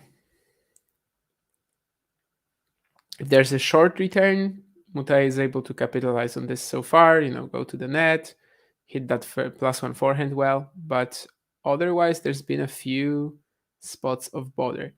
Now he saves himself really well, though. Has to crouch for this forehand half volley, which was really, really tough.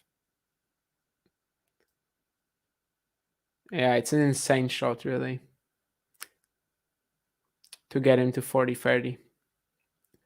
I would say once we saw like how Tabilo's return was dipping low after let's say going over the net, it was actually the Chilean. Like, it was actually the returner who was the favorite to win the point. Not right now though, because he managed to pull off that insane forehand half volley.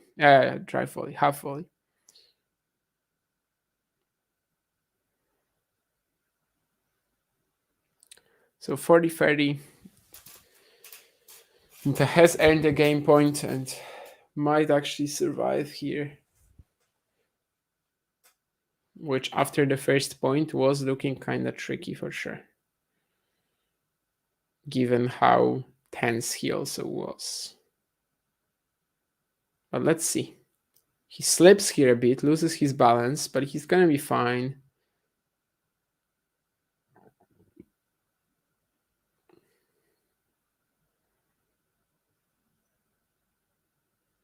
This time the forehand counter on the run is great, and he gets the game, 1 game all. Let's see. I mean, there were definitely a few shaky moments in this game, and easily could have been breakpoint down, especially when he hit that insane forehand half volley. But it might be also, a very important moment for him to just sort of kickstart himself in the third set, allow him to loosen up a little bit and just stop worrying about whatever he is worrying about. constantly with the negative body language. But let's see how both players react to the beginning of the first set here and the two holds so far. Tabilo just barely rolls this second serve into the court. Interesting forehand slice from Moutet, sort of luring Tabilo forward. Tabilo says no. Eventually, it's Moutet who approaches after the next slice. And it's a pretty wild point. Eventually, it ends with Tabilo claiming it. Moutet going for that forehand drop volley. I think Tabilo probably catches it as well, even if it makes it over the net. That's how it seemed, at least, that he would have the open court at a pretty easy pickup. But definitely an entertaining and a rather rare type of point. Ooh, not a great smash from Tabilo. Oh my goodness, and he still wins the point somehow. The smash wasn't great, the drop volley wasn't great either, but Moutet tries to pass him, and Tabilo finds something incredible when it comes to just on the stretch, little control really on the volley, honestly, but he manages to get the angle just right. Moutet, even though he's pretty close to the ball, has no way of catching it. And 30 love. A bit of luck for sure, but he was brave. He went to the net. Maybe it's deserved in a way.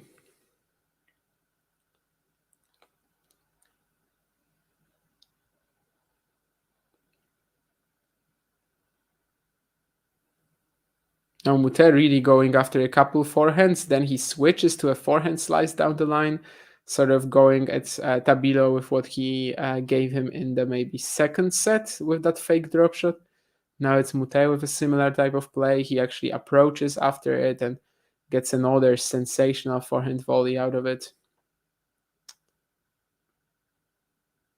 That was kind of like the perfect point, right, for Moutet. That was exactly what he wants to play. Just sort of throws off Tabilo completely and closes it out at the net with the with great touch on the volley.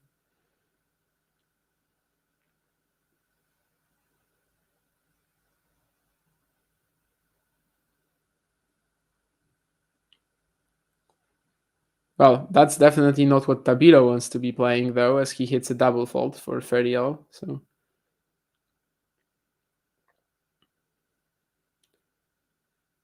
from being fully in control, suddenly we are in pressure town again, if that's even a phrase.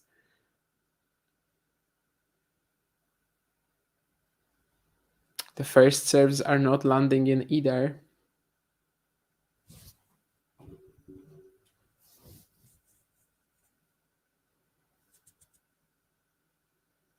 Ooh.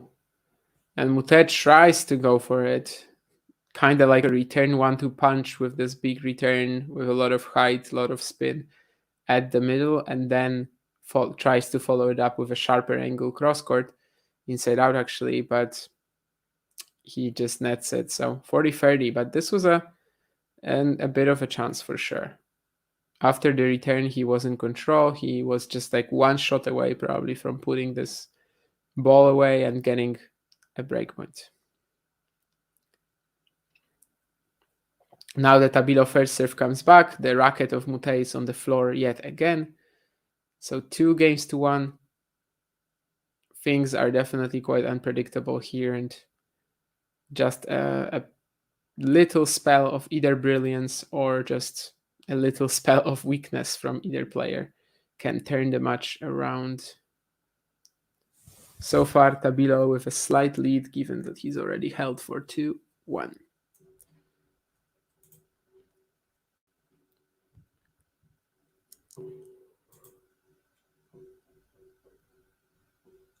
We've already touched earlier on the Dubai final. Of course, after other than Santiago, we also still have Acapulco going on. The final there is going to start in about 4 hours from here. Alex de Minaur, Casper Ruud, both players sort of on the verge of the top 10 right now. In fact, they might both end up in the top 10 if Alex wins this final.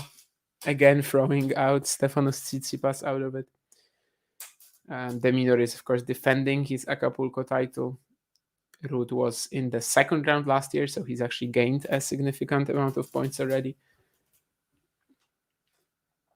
That's in 4 hours. So with any sort of, let's say, with a long match between Martinez and Baez, it's kind of possible for the Santiago semis to end like right before the Acapulco final. I'm probably not going to be watching Baez Martinez, to be honest.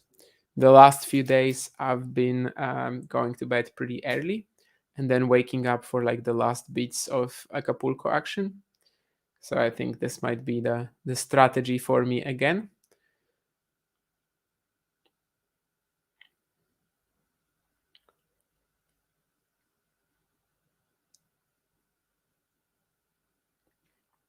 Moutet serve and volleying again. Not much that Tabilo will be able to do against that sort of, well, both the angle he gets sort of his body and also just how short it was. Moutet still has to put it away, but it's just a put away volley into the open court. He's not really gonna miss that.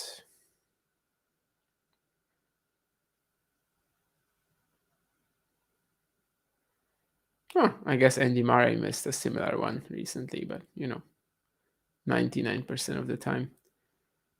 Is this the first time it lands? Yes, the drop shot lob combination finally works out for Moutet. A few times before in this match he missed the lob, or there was also that drop shot pass that he was going for and kind of built this open space for him down the line of the backhand, and he missed it. But right now he actually just finds an inch perfect version of that play. Who doesn't find an inch perfect version of his shot is Alejandro Tabilo with the backhand return, as he just barely misses it.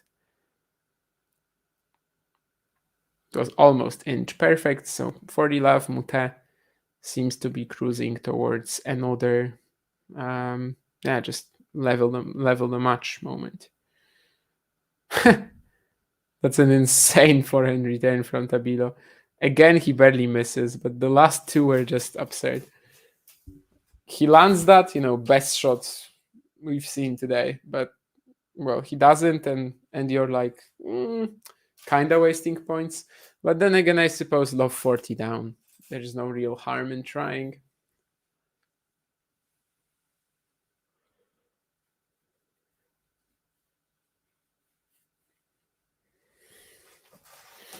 So yeah, 2 games all. Wicked angle on the chopped return from Moutet, and it should be an easy point for him. And yes, indeed, it is. Tabilo still got there, pretty good speed, but eventually in like 2 more shots, Moutet is able to end the point. Lots of side spin on that block, and also the just short enough, low enough to keep it uncomfortable for Tabilo. In fact, as I said, I mean, the Chilean barely got there, barely even managed to make a run for it. Another pretty tricky return of Moutet's racket. I think eventually he's also going to win the point. Yeah, now he's really showing off. The return again just sort of lands right behind the net. Tabilo approaches because he has to. Like it's forced really. He still manages to get pretty good touch on the backhand volley, but Moutet is there and he just lobs him sort of very routinely as he should have, because he had all the time in the world on it. And love 30 now. Great return from Moutet. He will feel like this is his opportunity. He's spreading the court with the forehand. Tabilo seems to have climbed back into the point though. It's a drop shot from Tabilo and a drop shot lob combo. Moutet smashes the ball, and the point is still going. It's another drop shot lob from Tabilo, but the lob this time is nowhere near good enough. And Moutet manages to just get it really soft right over the net. This time the lob did not go as planned. I mean, it's definitely an entertaining point. I mean, Moutet was running up and down the court time and time again. Tabilo drop shotting and lobbing him twice, or at least trying to lob him on the second occasion. The first one was okay. I mean, Moutet still got it, like he smashed it, but he had zero control over where the smash would go. It was just down the middle because that's on the only way he really could have hit it. And right now, it's actually a break for Corentin Moutet as Alejandro Tabilo misses a simple +1 forehand. 3-2 Moutet, and especially the points 2 and 3 in this game, real sort of masterpieces of his skill set, of his tennis. So the let's say the public enemy is going to lead 3-2, and once again he's up a break in a set that if he wins, he makes the final for the second time in his career at an ATP Tour event. Wow, Moutet has amazing touch, says Jean, and water return game brilliant. Yes, indeed, absolutely, especially these first 3 points.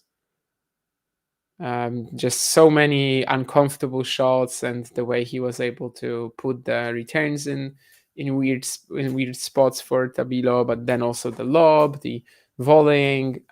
Yeah, just the last 2 or 3 minutes have definitely been a concert of Moutet.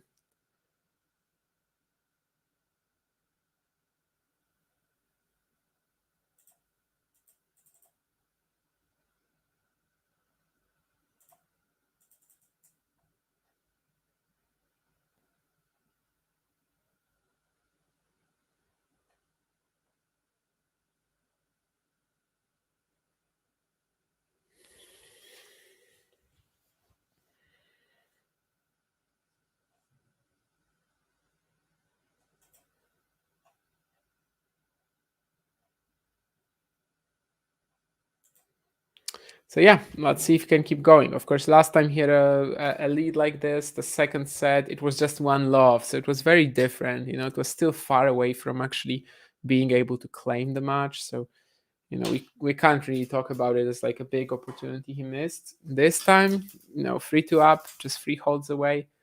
Sure, this time the pressure is on him to deliver and finish off the match from this position.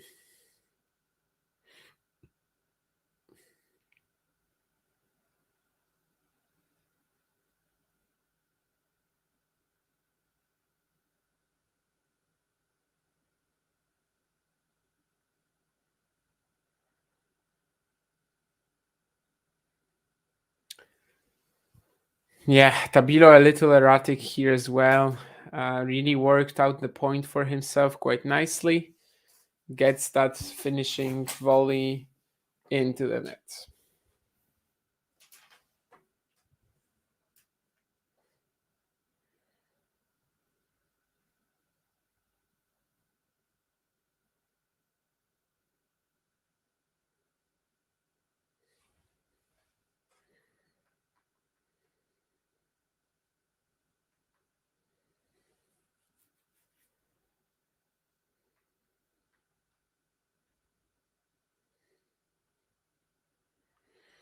Yeah, and now Tabilo is not even asking these questions, right? I mean, that's a second serve from Moutet. That's again the very same kicker that he's been going for, but Tabilo just sends it 2 meters long.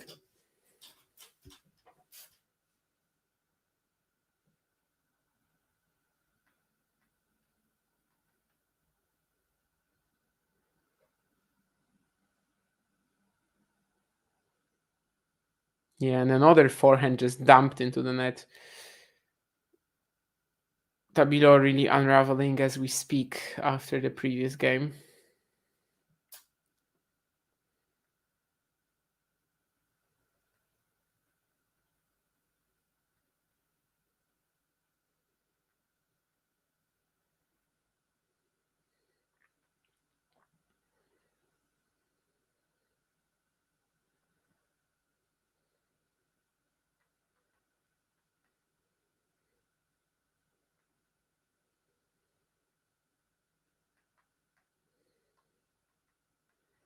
Four to up now, Moutet, and as this is a game that Tabilo just kind of gave away, without any fight. Just lesser, just lowers his own margins here.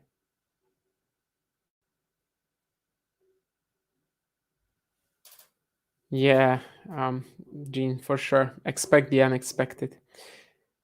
Packed stadiums in South America have been a real treat. Yes, indeed. A real treat. Yes, indeed. As usual, basically, they never disappoint.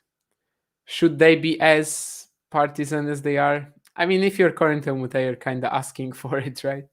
So I think in this case, maybe he kind of provokes it too. But it definitely contributes to the overall atmosphere as well. Yeah, Tabilo is just absolutely wild right now. Like it's kind of feasible for Moutet to look for another break as well because Tabilo is not in a right headspace or game space, if you may.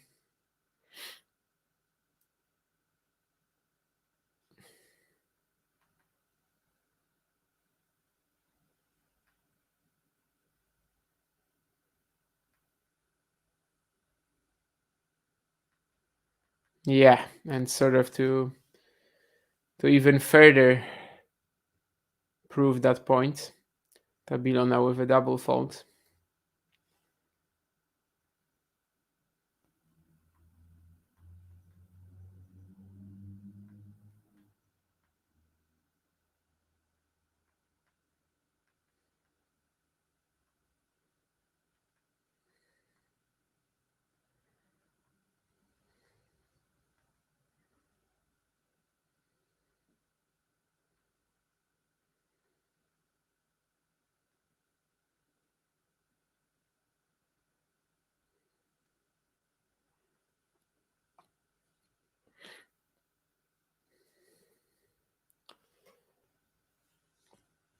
Is this a second serve or was this a let? I'm not actually sure. I guess it's a second serve, yeah. And this might be a huge point as well at 30 all. Moutet is in the rally, just keeps going at that Tabilo backhand, not with that much pace to be honest, but eventually he tries to switch to the inside out once he gets a more comfortable ball, but that's more so on him. The way he just dumps it into the middle of the net here. So 40-30, and even though Tabilo has not been playing too well in this game, he might actually escape with it. Just get himself to the next changeover and see what happens. Of course, even if he loses this game, he would get himself to the next changeover. But if he gets there 2-5 down to double break down, then it's probably not gonna really mean much. But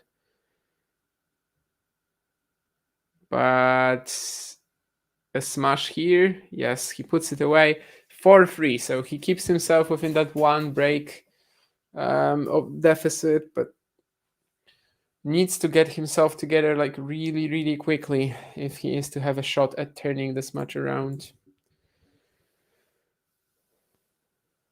Yeah, yeah. I mean, this last game was definitely quite like it wasn't that good from Tabilo even, but he managed to get it done with a couple of easier serve points. However, the one where he didn't break, the one where Mute just consolidated the break, like that was just a total throwaway from Tabilo. So I guess the hold, with the hold you can always kind of escape with it there because you just find a couple of easy points on your serve and yeah, I mean even if you're not playing your best stuff, you are still likely to make it. But he needs to do better on the next Moutet service games. He needs to try to at least push the Frenchman here, as the previous game just wasn't it.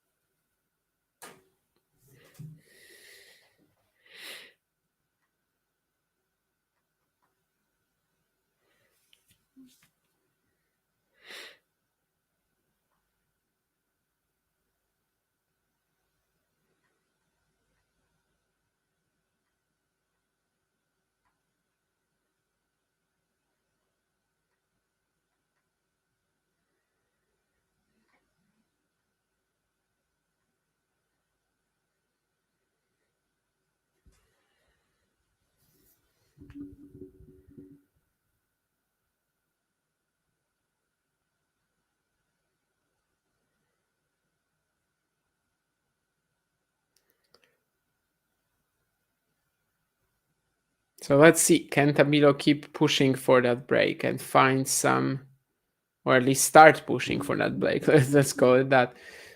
So far, so good. Flattens out the forehand again down the line. I think Moutet didn't even make it. Yeah, I think that was the last shot, actually. Moutet threw it out long.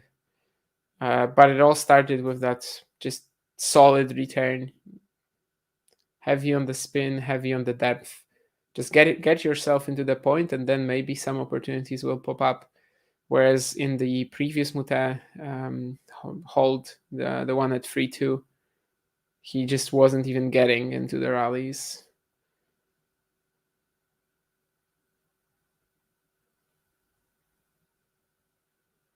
Let? I guess so. Guess it must be.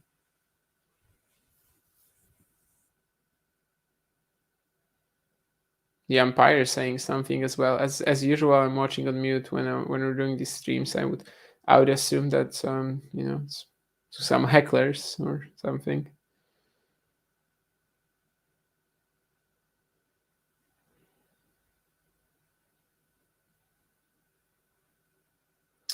Moutet going for the favorite. Just keep going for the inside-out forehand to the Tabilo backhand, but it's not been that good a pattern even. Most of the time, Tabilo is able to defend that corner pretty easily, and Moutet has not been clinical at taking the inside-in opportunities that have actually, that open up for him with that sort of play. This time he didn't even get to that, as he already throws out the forehand. So love 30, and he was also attempting to serve and volley here.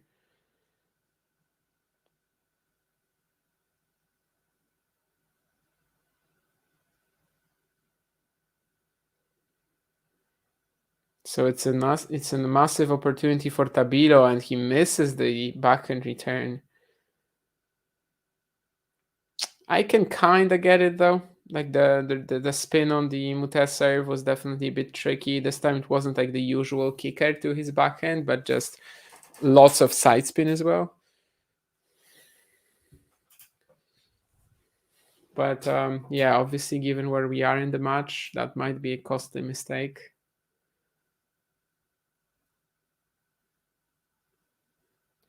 The umpire is going to check the mark. Apparently, it was out. Yeah, he shows it to Moutet. So it's a second serve for the Frenchman now. Also, had his rhythm broken by the umpire going to check it.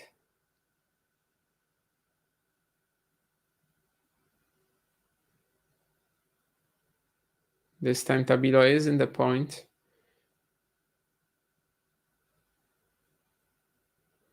And it's Moutet just missing the shot. I don't really know what he's showing to his box here, because I don't think it was a bad bounce. I don't think anything really happened here. It was just, again, him cracking a bit under that increasing pressure. So even though Tabilo threw away the previous game on return, now he's actually once again just allowing Moutet to beat himself. It's really not much else. I mean,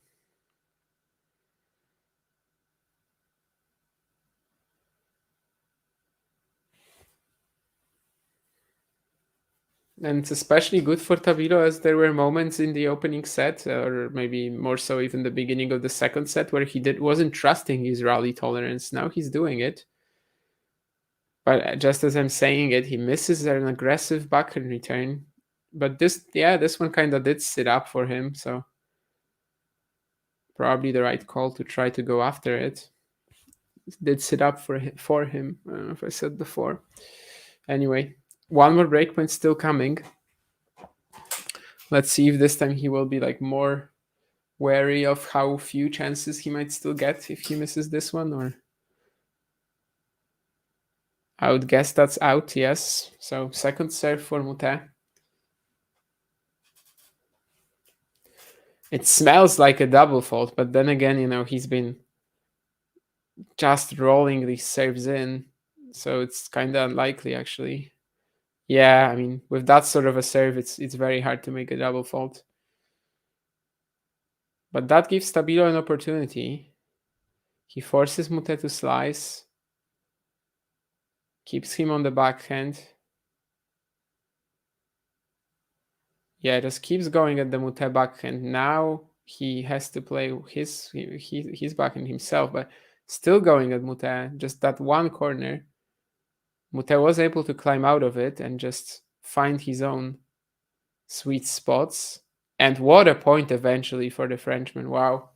Insane. Tabilo just pinning him to the backhand corner time and time again. But the first shot, when Moutet sort of had enough, well, barely enough time to run around, he manages to do it. He plays a few great forehands inside out. Now he's actually finding the inside in as well when that opportunity presents itself. And he's also there with the finish down the line. What a point from him, really. I mean, from being pressured, from sort of just being put in that one corner, to eventually recovering.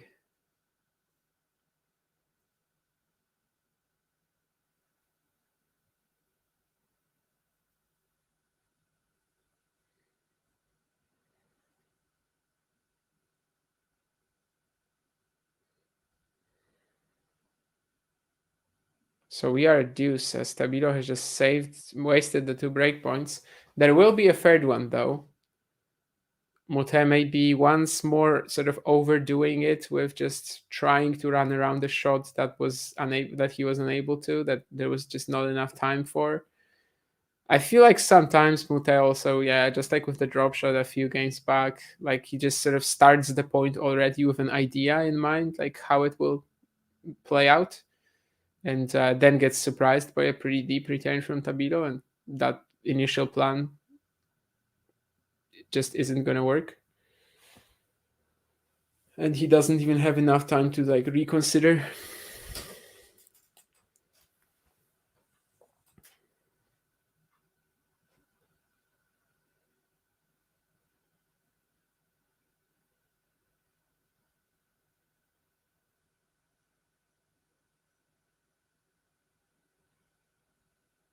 Oh, that's a horrific bounce on this Tabilo return, but thankfully for Moutet, he had enough time to react to it.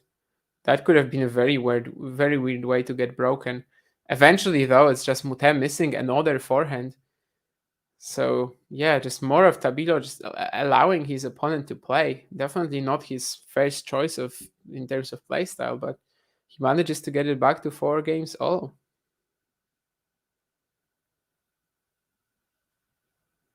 We are just 4 more games away from the deciding set tiebreak, and the Chilean crowd will blow up absolutely right now if Tabilo wins this match.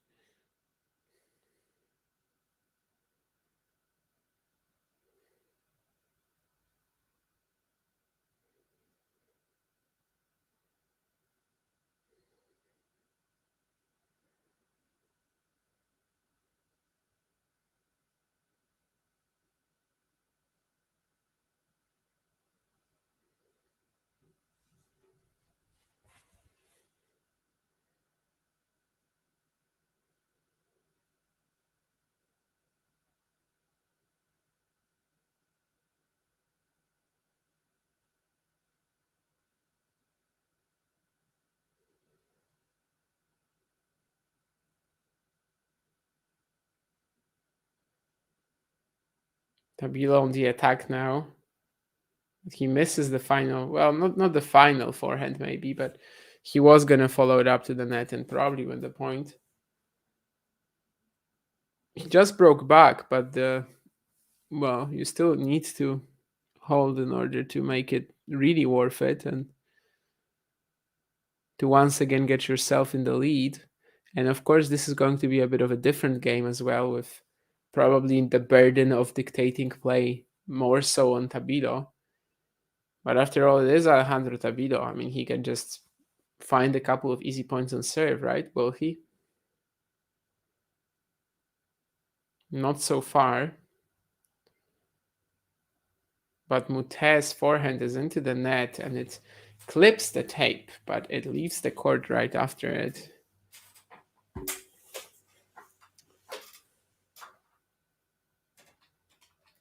Whatever we can say about this semifinal, it's definitely not it's definitely rich in plot twists, that for sure. And it definitely hasn't sort of progressed in a predictable manner.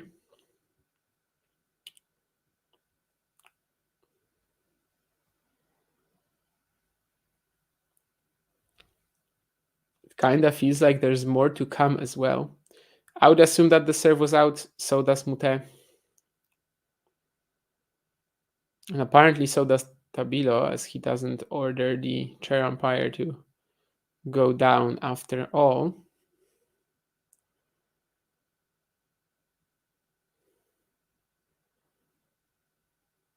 So the first serves have not been doing any damage for Tabilo this game so far. Now Moutet's slicing of his backhand.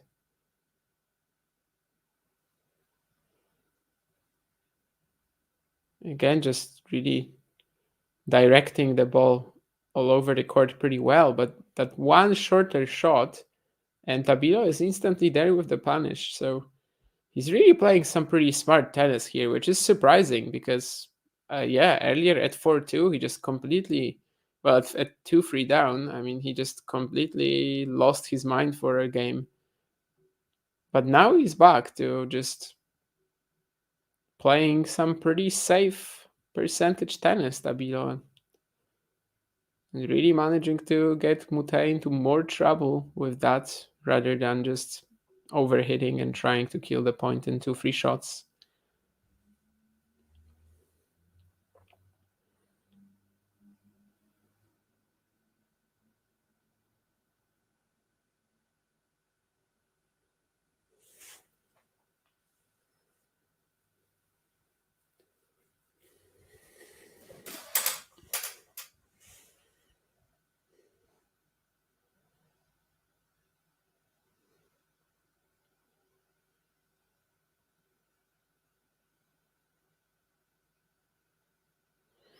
And now a quick serve plus one cleanup. So 40-15 Tabilo, and really close to putting himself in a great spot here and just once again having all the pressure be on Moutet in the next game, just like he did in the second set and eventually broke, I think, to love in that game.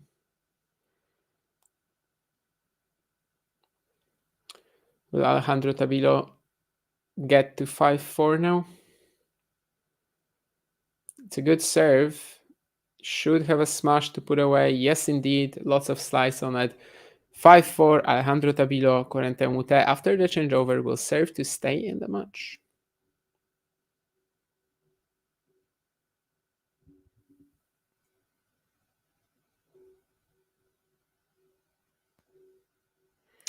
Well, not technically start to finish, John, as I don't think either of us will be at the Saturday first round of qualifying. So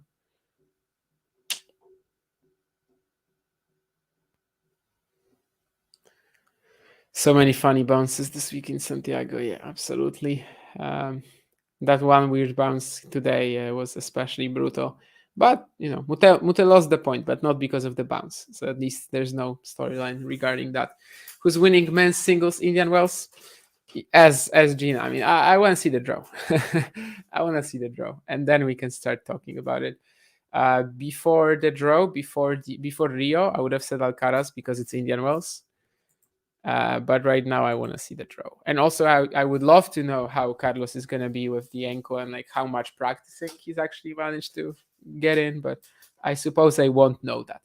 I could get some info on that, some intel if I watch the Netflix slam, but no, I'm not going to do that. Let's be honest. I have better things to do with my time. I respect myself and my time too much to watch the Netflix slam.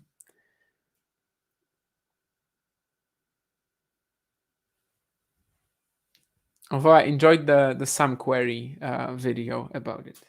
That's what I can say.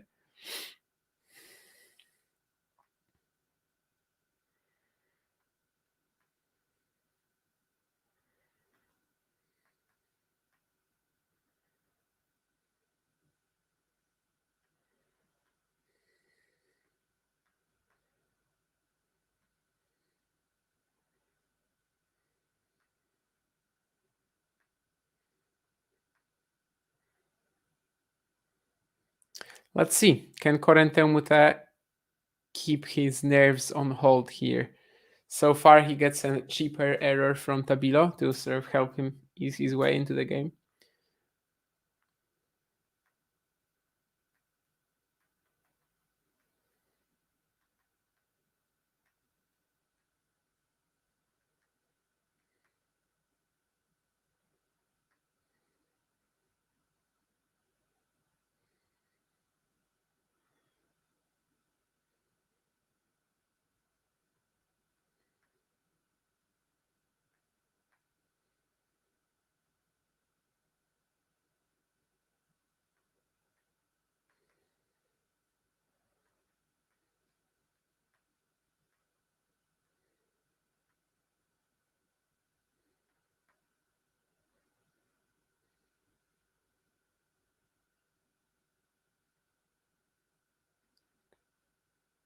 That's a point for Tabilo finally, as he went love 30 down. Big serve from Moutet to go for the love up.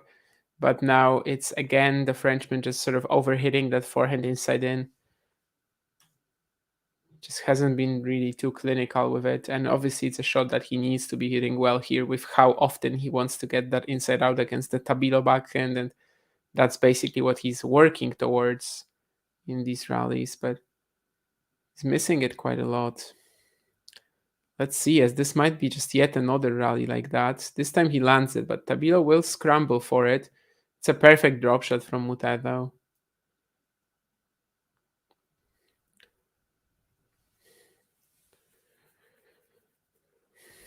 This time he got decent placement on the inside in, didn't go for too much. Tabilo still recovers, still manages to get it back, but after that he's just sort of at the mercy of Moutet.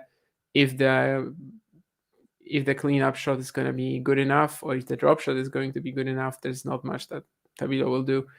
And that's a good serve +1 as well on the forehand side for Moutet. So 5 games all. We are still going. 2 hours and 21 minutes already. And we are just potentially 3 games away from wrapping up this match. It could also be 2 games if the next 2 are won by one player.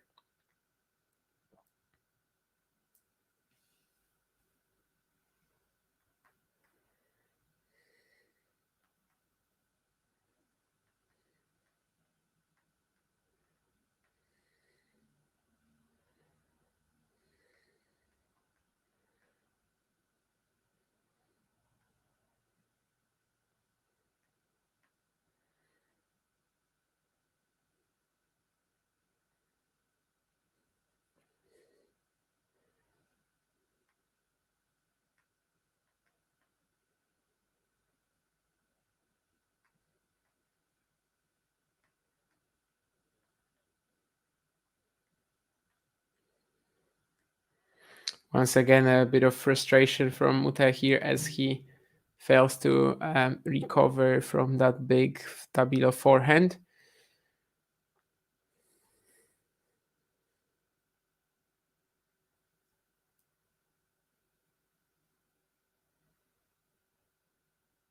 It's an interesting pickup as well from Tabilo, but he's not going to track down the drop shot now. Maybe getting a little tired as well because, well, the sprint here was not as springy as before, I would say. However, of course, we are very close towards the end of the match, so all energy will now be granted to this next couple of games, both mentally and physically.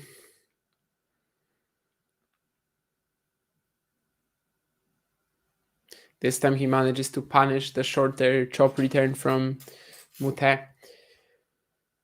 Good enough on the +1 approach shot that it's going to be hard for the Frenchman to even put it back in play. 30-15.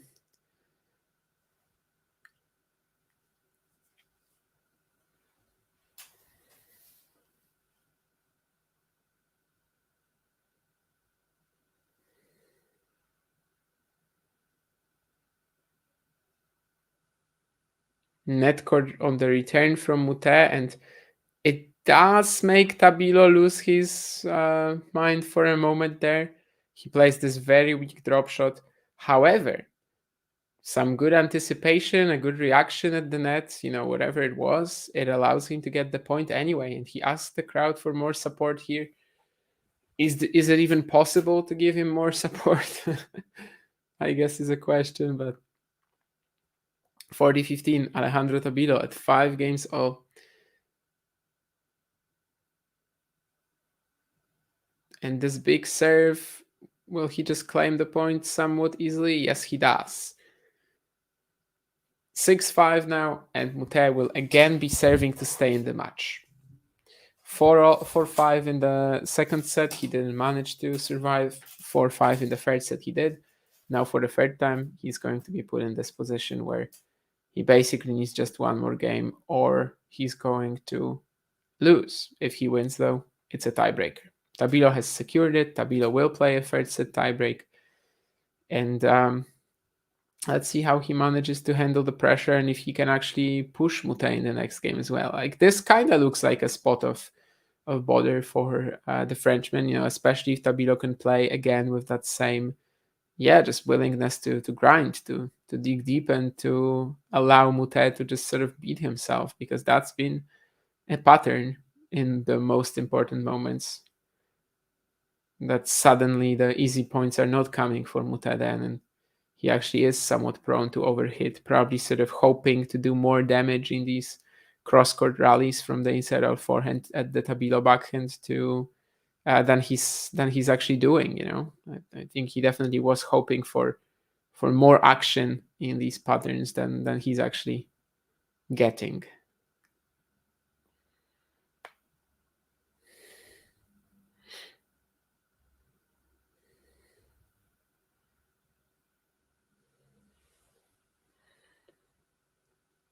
So this is when it comes to the crunch. They will not be sitting down anymore. This is the last changeover.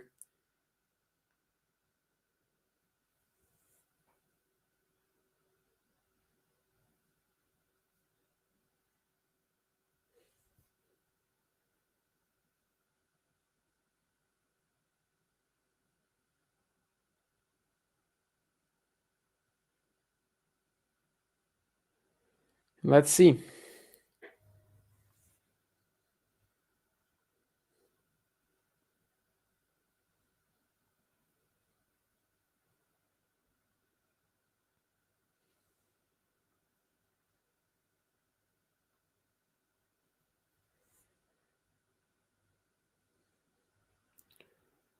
Second serve for Moutet. He slices the ball here a couple of times. It is kind of inviting Tabilo to attack, and he pays the price for it as well.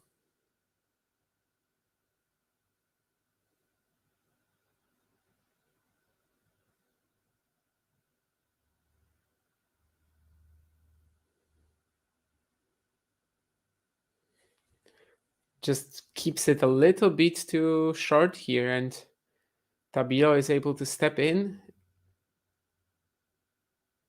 crack the forehand, and extract the error.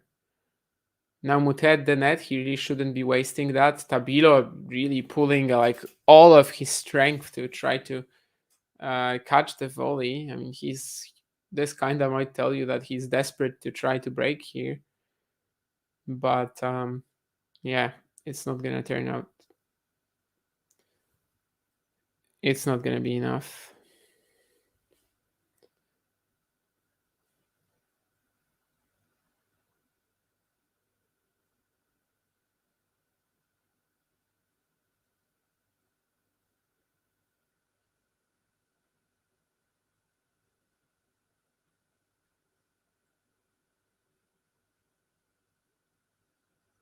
$15-all.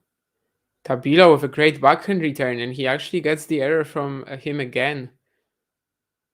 You can really see that he's trying to push for this, and I totally get that. I mean, Moutet has looked vulnerable in the previous few games. That's for sure.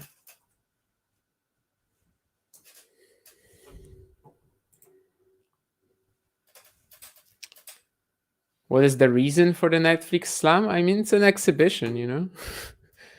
So, money. Money, money, money.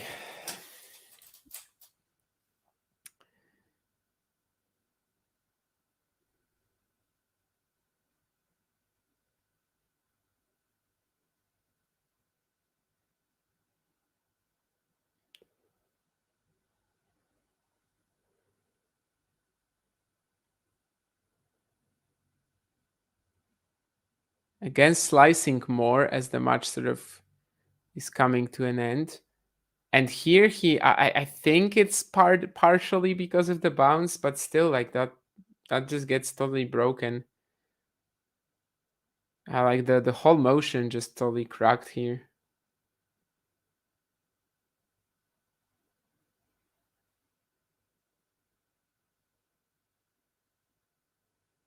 And it's 2 match points for Tabilo now. Again, a shaky game when he's just very close to securing the win already. Oh my goodness, that was like inches away from the win for Tabilo. Moutet approaches the net. Tabilo has the backhand pass on him. And just can't quite get there.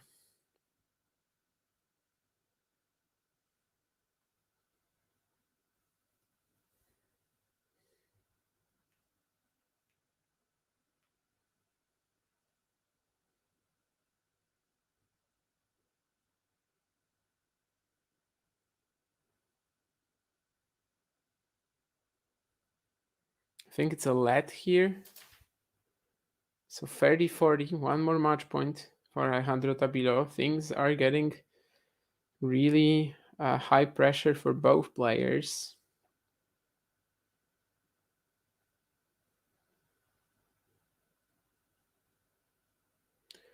Moutet the net. Will Tabilo be able to pass? Nope. He kind of had some angle there, like it wasn't an unmakeable backhand pass on the run, but I would still say it was forced rather than unforced. But you know, it might be a bit of an one that he regrets if he loses the match. But let's see if that actually happens.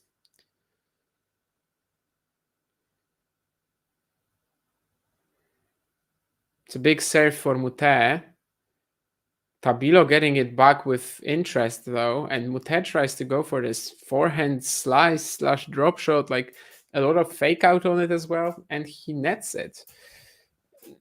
Not sure about the choice. I mean, Tabilo was pretty close to the baseline. Moutet as well. Like Moutet was actually maybe even behind it. So, you know, the drop shot had to be like really perfect to do the damage.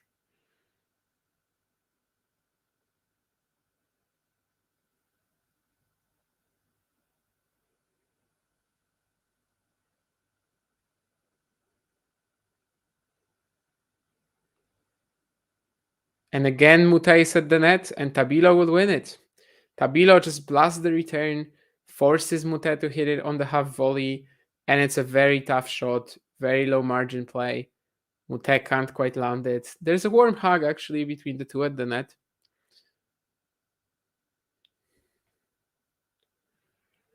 And Alejandro Tabilo wins it. And honestly, it's a very nice win for him. Like I think he did play, besides a couple of games, he did play pretty mature stuff. You know, he was able to really spot the moments when Moutet was going to be a bit more tense, a bit more vulnerable, and step away from what he usually does on the court, right? I mean, he wasn't just playing these big serves and quick attacking combinations. Like he was actually willing to trade with Moutet, and probably how he held up defensively, and especially against that inside-out forehand of Moutet cross court, like on the backhand side. Yeah, I mean that was probably one of the things that won him the match, really. Besides his weaponry, it wasn't actually the weaponry that got him over the line, which again kind of shows you how much he's grown as a player as well. Probably doing better and playing better now than when he had that first peak in early 2022. Definitely his ranking is better, and in fact, after this match, his ranking will go up to 39. And if he wins the title tomorrow against Baez or Martinez, where he definitely has a shot, he would go up to 35. So there's real chances for Alejandro Tabilo to be a slam seed. I think by the time Roland Garros hits, he will already have dropped the Indian Wells round 4 and also a couple of challengers. So it's not easy. He would have to like really keep up his results. But anyway, a chance for an awesome career high. That for sure is there. If he wins tomorrow, number 35 possibly against Baez or if he wins against Baez or Martinez. And yeah, what a win for Tabilo. Definitely, I think he deserves a lot of credit for how smart he also played in many key moments. And with that, I think we might actually close this out. Let's say that, well, I don't even know what I want to say. But anyway, Alejandro Tabilo 4-6, 6-4, 7-5. Sorry, I'm a little tired. As I said, the last few days I've been going to bed a bit earlier. I was not expecting this match maybe to be this long, although, it was still 2.5 hours. So I guess for a free setter, it wasn't that freakishly long. Anyway, Alejandro Tabilo, certainly a nice win for him. Number 39 in the rankings, guaranteed, regardless of the result of the final tomorrow.